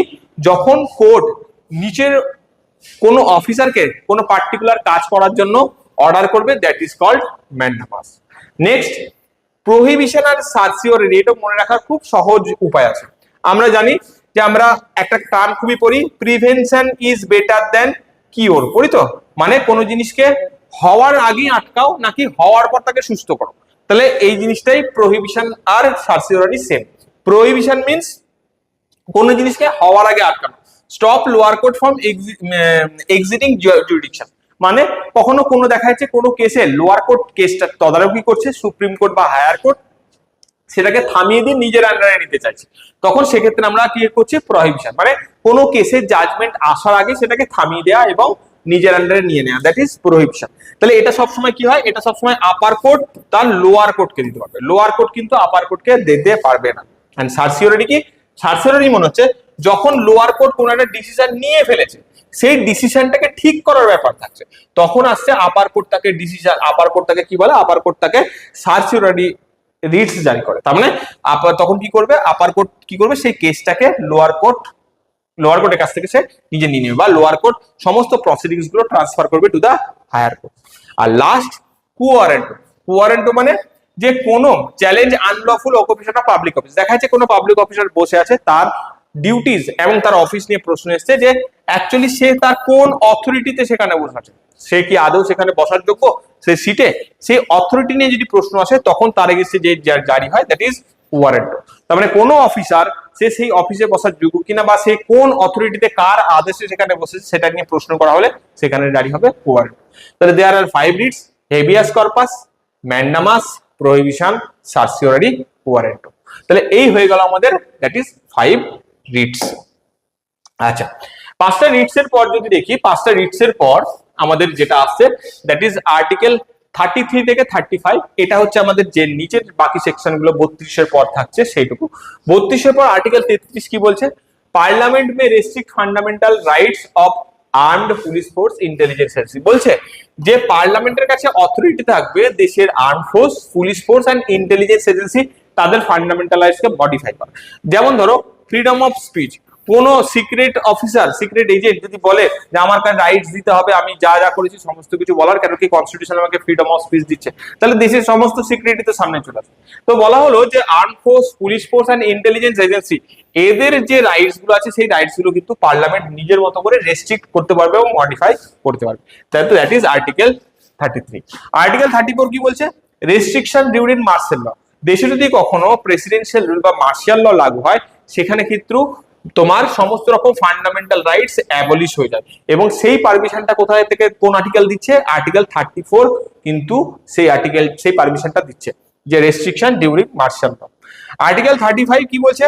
Parliament empowered to legislate on specific fundamental rights and matters. বলা হচ্ছে যে ভারতবর্ষে পার্লামেন্টের কাছে একমাত্র অথরিটি থাকবে দেশের সমস্ত রকম ফান্ডামেন্টাল রাইটস রিলেটেড লকে বাড়ানো এবং সেগুলোকে রেগুলেট করা। তো এখানে চলে এলো আমাদের আর্টিকেল 35। তো আমরা যতগুলো আর্টিকেলস পড়লাম সেটা হচ্ছে কমপ্লিশন অফ ফান্ডামেন্টাল রাইটস। এবার বাকি থাকলো আমাদের যেটুকু part, that is DPSP. Directive principle of state policies কে আমরা যদি দেখি, directive principle of state policy that is part 4 state policy, যেটা হচ্ছে আমাদের আর্টিকেল 36 to 51, এই পার্টটুকুতে আমাদেরকে ডেসক্রাইব করা হয়। Part 4 directive principle of state policies, এটা কিন্তু খুবই গুরুত্বপূর্ণ তোমাদের পরীক্ষার জন্য। আর্টিকেল মনে রাখো 34 থেকে 51। এই আর্টিকেল গুলোতে যদি দেখি, এখানে 3 ধরনের প্রিন্সিপালস কিন্তু একসাথে কম্বাইন করে ডিপিএসপি কে তৈরি করা আছে।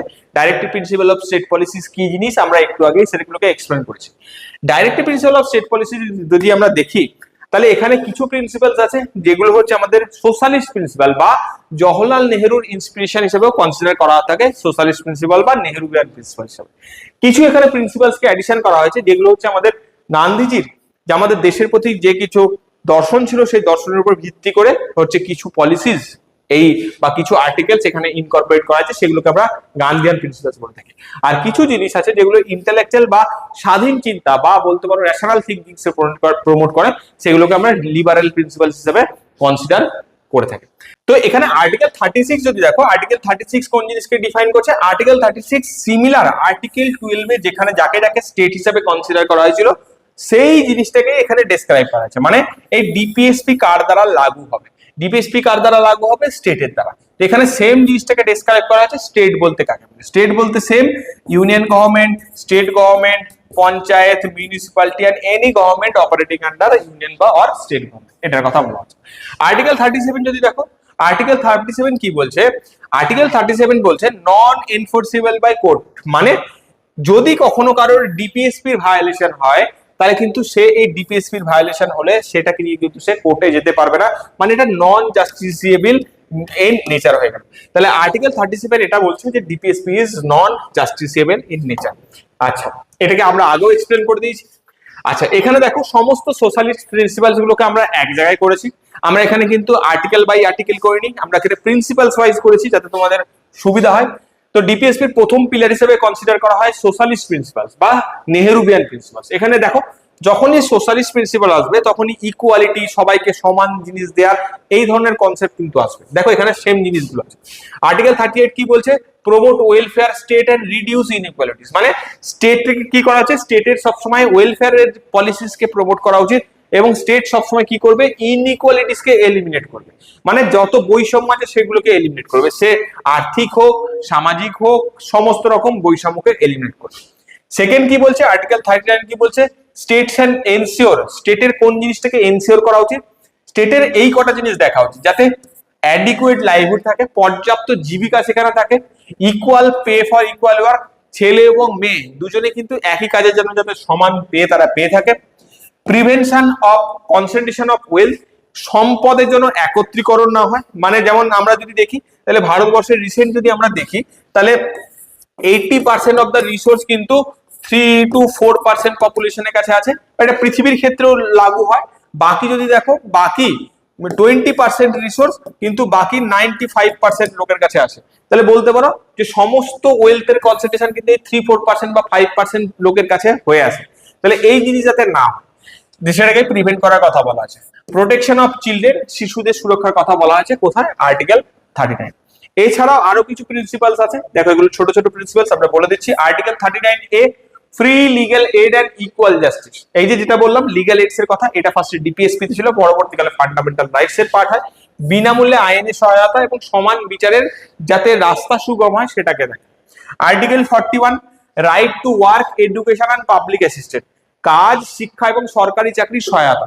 সরকার এমন পলিসিস নিয়ে আসবে যাতে এই জিনিসগুলো প্রমোটেড হয়। সেই জন্য যদি দেখো সরকার ওয়ার্কের জন্য কি করে 100 দিনের কাজ, এডুকেশনকে প্রমোট করার জন্য সর্বশিক্ষা অভিযান, পাবলিক অ্যাসিস্ট্যান্সের জন্য যদি দেখো বিভিন্ন রকম সোশ্যাল সার্ভিসেস কিন্তু সরকার চালাচ্ছে, ঠিক আছে, এইগুলো কিন্তু এখান থেকেই প্রমোটেড হয়েছে। আর্টিকেল 42 কি বলছে,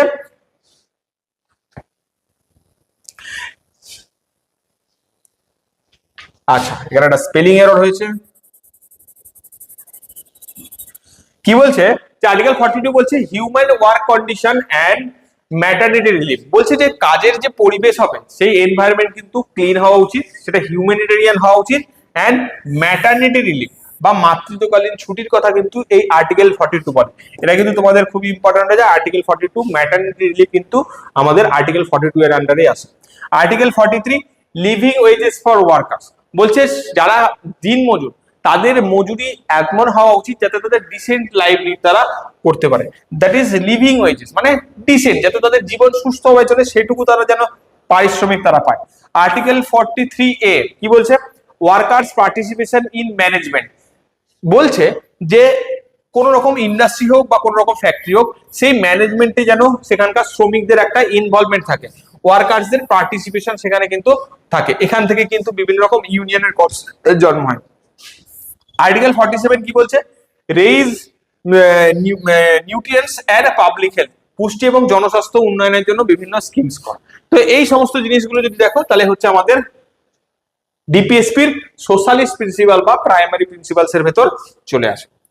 সেকেন্ড যেটা আছে সেটা হচ্ছে আমাদের গান্ধীয়ান প্রিন্সিপাল। গান্ধীয়ান প্রিন্সিপালের ভেতর যদি দেখো আর্টিকেল 40 আসছে, ভিলেজ পঞ্চায়েত, গান্ধীজি বলেছিলেন যে দেশে যদি প্রপার ডেভেলপমেন্ট করতে চাই তাহলে আমাদের পাওয়ার বা ক্ষমতা কিন্তু নিচের লেভেলে ট্রান্সফার করতে হবে, যাতে নিচের লোয়ার লেভেল অফ পপুলেশন কিন্তু ডাইরেক্টলি ডেমোক্রেসিতে পার্টিসিপেট করতে পারে, এবং তিনি বলেছিলেন আমাদের ভিলেজ পঞ্চায়েতগুলোকে কিন্তু অর্গানাইজ এবং আরো বেশি স্ট্রং করা উচিত, এবং এটাই কিন্তু আমাদের আর্টিকেল 40 তে জায়গা দেওয়া হয়েছে, দ্যাট ইজ আর্টিকেল 40 আমাদের ভিলেজ পঞ্চায়েতগুলোকে রিঅর্গানাইজ করার কথা বলা হয়েছে।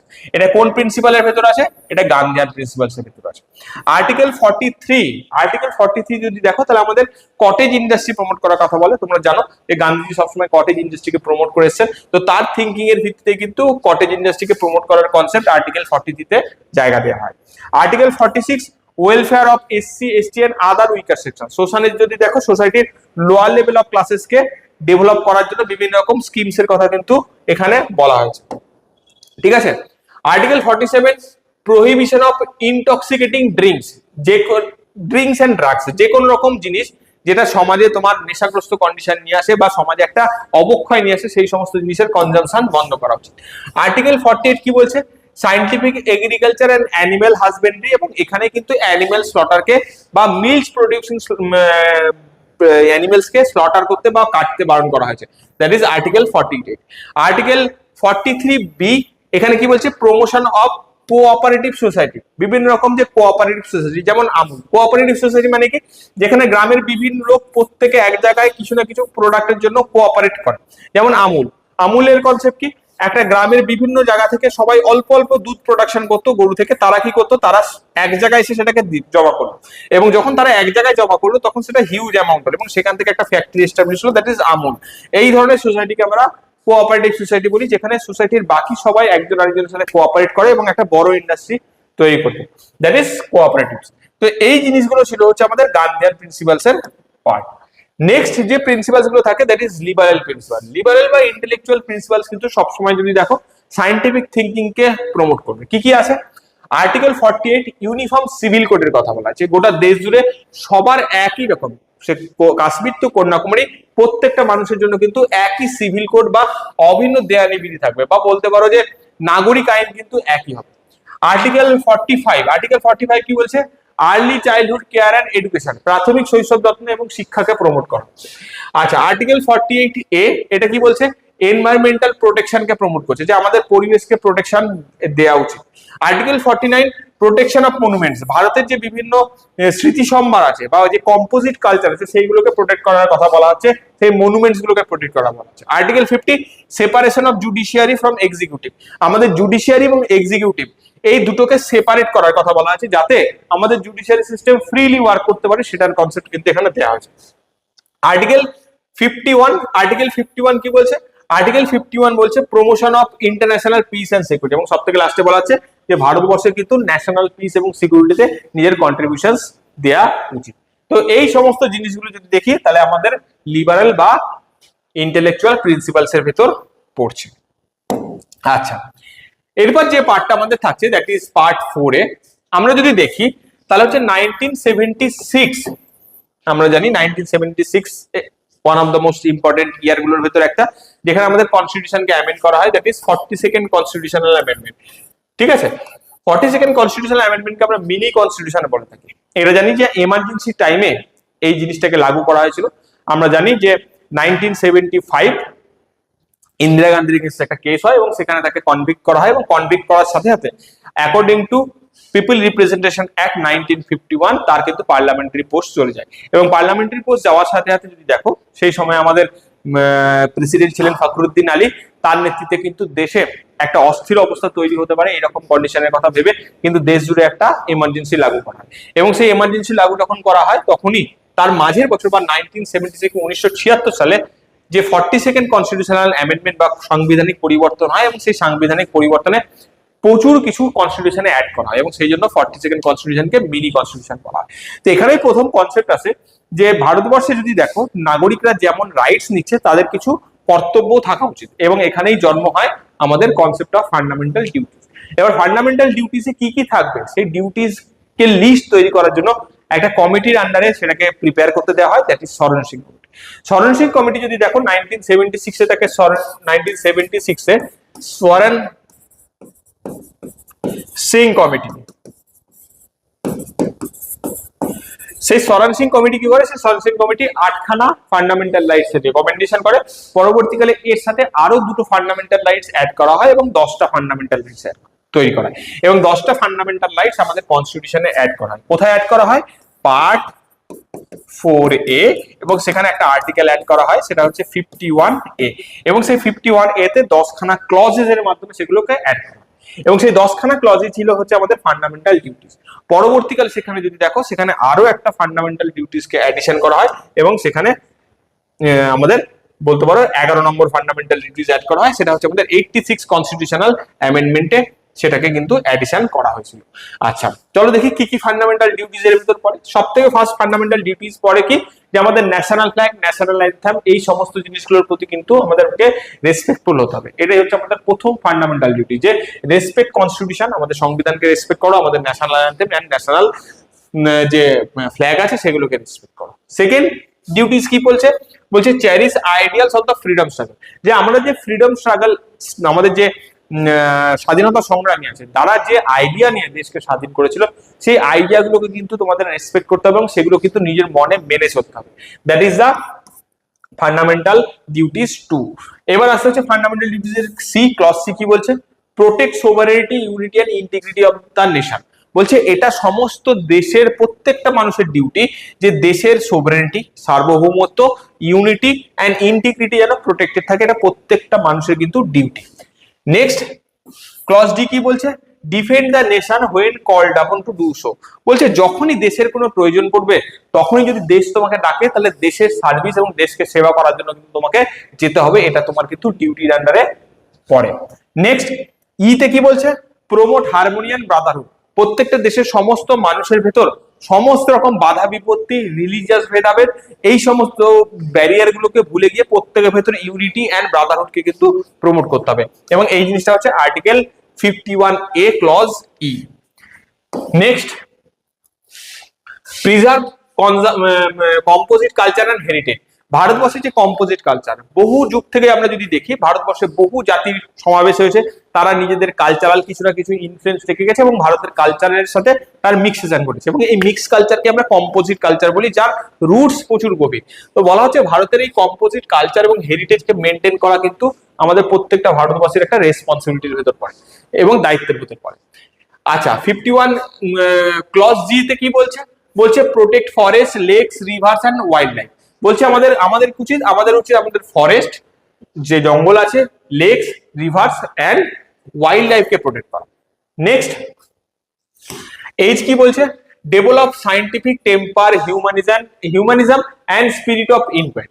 কি বলছে, প্রত্যেকটা মানুষের সায়েন্টিফিক টেম্পার ডেভেলপ করা উচিত। সায়েন্টিফিক টেম্পার মানে বলতে পারো রেশনাল থিঙ্কিং, লজিক্যাল চিন্তা ভাবনা তাকে ডেভেলপ করতে হবে, হিউম্যানিজম তাদের ভেতর মনুষ্যত্ব ডেভেলপ করতে হবে, অ্যান্ড স্পিরিট অফ এনকোয়ারি, জিজ্ঞাসা মানে জিজ্ঞাসা বা কৌতূহল, এই জিনিসটাকে ডেভেলপ করতে হবে। আমরা জানি যে মানুষকে সমস্ত জাতির ঊর্ধ্বে, সমস্ত জীবের ঊর্ধ্বে যে মানুষ উঠেছে তার একটাই কারণ, তার এনকোয়ারি নেচার বা তার কৌতূহলী নেচার, কিন্তু এটাই মানুষকে আগিয়ে নিয়ে চলেছে। নেক্সট 51A ক্লজ আই কি বলছে? ক্লজ আই বলছে সেফগার্ড পাবলিক প্রপার্টি। এটা প্রত্যেকটা মানুষের রেসপন্সিবিলিটির ভেতর পড়ে যে সমস্ত জিনিসগুলো পাবলিক প্রপার্টির আন্ডারে পড়ে, রেল বলো, বিভিন্ন মনুমেন্টস বলো, বিভিন্ন যেখানে সরকারি পয়সা ইনভেস্ট রয়েছে, সেই সমস্ত পাবলিক প্রপার্টি গুলো কিন্তু রক্ষা করা প্রত্যেকটা মানুষের রেসপন্সিবিলিটির ভেতর পড়ে। Next strive for excellence. এখানে কি বলা হচ্ছে? এখানে বলা হচ্ছে প্রত্যেকটা মানুষের এক্সিলেন্সের পিছনে খাটা উচিত, এবং সেই এক্সিলেন্স যেন একজন বা 10 জনের না হয়, এটা যেন দেশের মানকে উন্নত করে এবং দেশের নামকে সর্বোচ্চ জায়গায় নিয়ে যায়, সেই দিকে প্রত্যেকটা মানুষের খাটা উচিত। তো এখানে বলা হচ্ছে আর্টিকেল 51J, যেটা এক্সিলেন্সের কথা বলছে। আচ্ছা, নেক্সট সব থেকে লাস্টে যে ক্লজটা এডিশন হয়েছে সেটা হচ্ছে 86 কনস্টিটিউশনাল অ্যামেন্ডমেন্ট। সেই কনস্টিটিউশনাল অ্যামেন্ডমেন্ট যদি দেখো, সেটাকে বলা হয়েছে কি provide educational opportunity to children age 6 to 14। তাহলে ডিপিএসপি তে বলা আছে এটা তার duty, provide educational opportunity to the children. তাহলে দেখো এখানে একটা বোঝার জিনিস আছে, এডুকেশনকে কিন্তু 3 দিক থেকে প্রোটেক্ট করা হলো। কোন কোন দিক থেকে প্রোটেক্ট করা হলো? ফার্স্টে কি বলা হলো? ফার্স্টে বলা হলো যে রাইটস এর ভেতর, ফান্ডামেন্টাল রাইটস এ কি বলা হলো? এটা দায়িত্ব, অধিকার। কার অধিকার? তোমার অধিকার। তোমার রেসপেক্টে ফান্ডামেন্টাল রাইটস বলা হলো যে তোমার অধিকার যাতে তুমি 6 থেকে 14 বছর পর্যন্ত এডুকেশন পাও। এটা কার উদ্দেশ্যে বলা হলো? তোমার উদ্দেশ্য। সেকেন্ড, এই এডুকেশনকে প্রোটেক্ট করা হলো কার আন্ডারে? বলা হলো ডিপিএসপির আন্ডারে। কি বলা হলো? বলা হলো যে স্টেট যেন অবশ্যই এমন ব্যবস্থা করে যাতে 6 থেকে 14 বছর বাচ্চা পর্যন্ত এডুকেশন পায়। তাহলে এই ডিপিএসপি কার জন্য বলা হলো? স্টেটের জন্য। আবার এই এডুকেশনকে আরেক জায়গায় প্রোটেক্ট করা হলো, দ্যাট ইজ ফান্ডামেন্টাল ডিউটি। কি বলা হলো? যে যারা গার্জেন আছে তাদেরকে দেখতে হবে যে ছেলে বা মেয়ে যেন 6 থেকে 14 বছর পর্যন্ত সে এডুকেশন পায়। তাহলে এখানে ফান্ডামেন্টাল ডিউটি যে কার জন্য বলা হলো? Parents and guardians. তাহলে দেখো এডুকেশনকে কিন্তু 3 দিক থেকে প্রোটেক্ট করা হলো। কি কির মাধ্যমে? রাইটস এর মাধ্যমে, যেটা তোমার রাইটস; ডিপিএসপি, যেটা স্টেটের কর্তব্য যে তোমাকে এডুকেশন প্রোভাইড করবে; আর ফান্ডামেন্টাল ডিউটি, এটা রেসপন্সিবিলিটি কার? বাবা মার রেসপন্সিবিলিটি বা গার্জেনের রেসপন্সিবিলিটি, যাতে তোমার প্রপার এডুকেশন পায়।